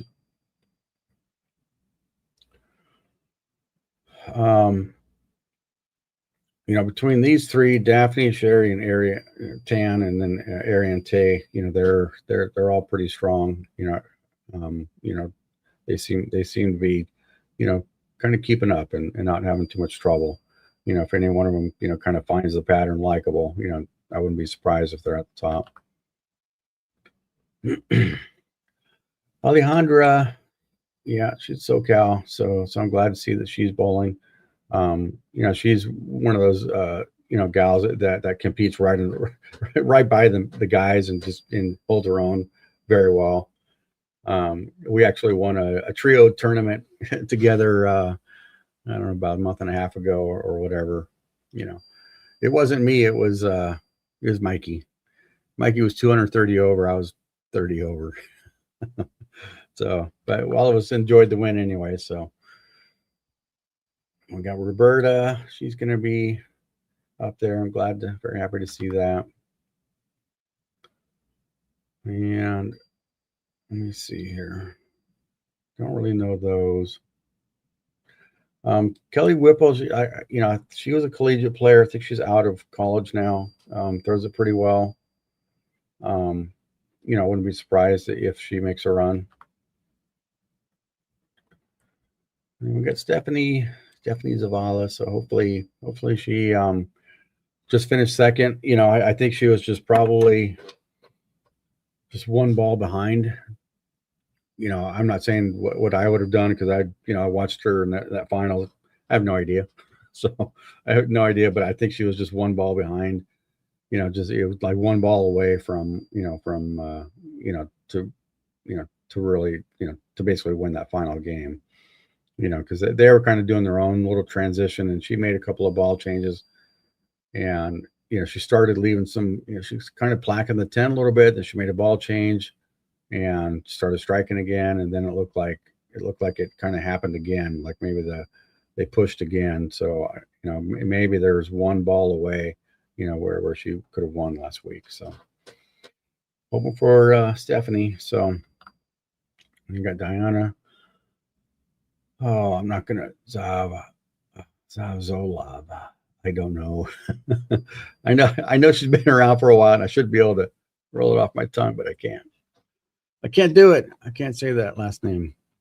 All right, guys. I think I'm going to be wrapping this up here pretty soon. All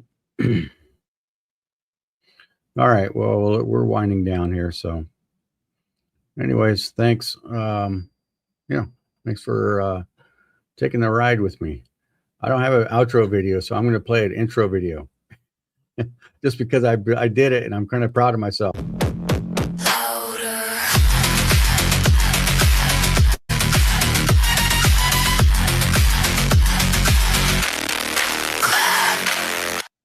All right, that's it.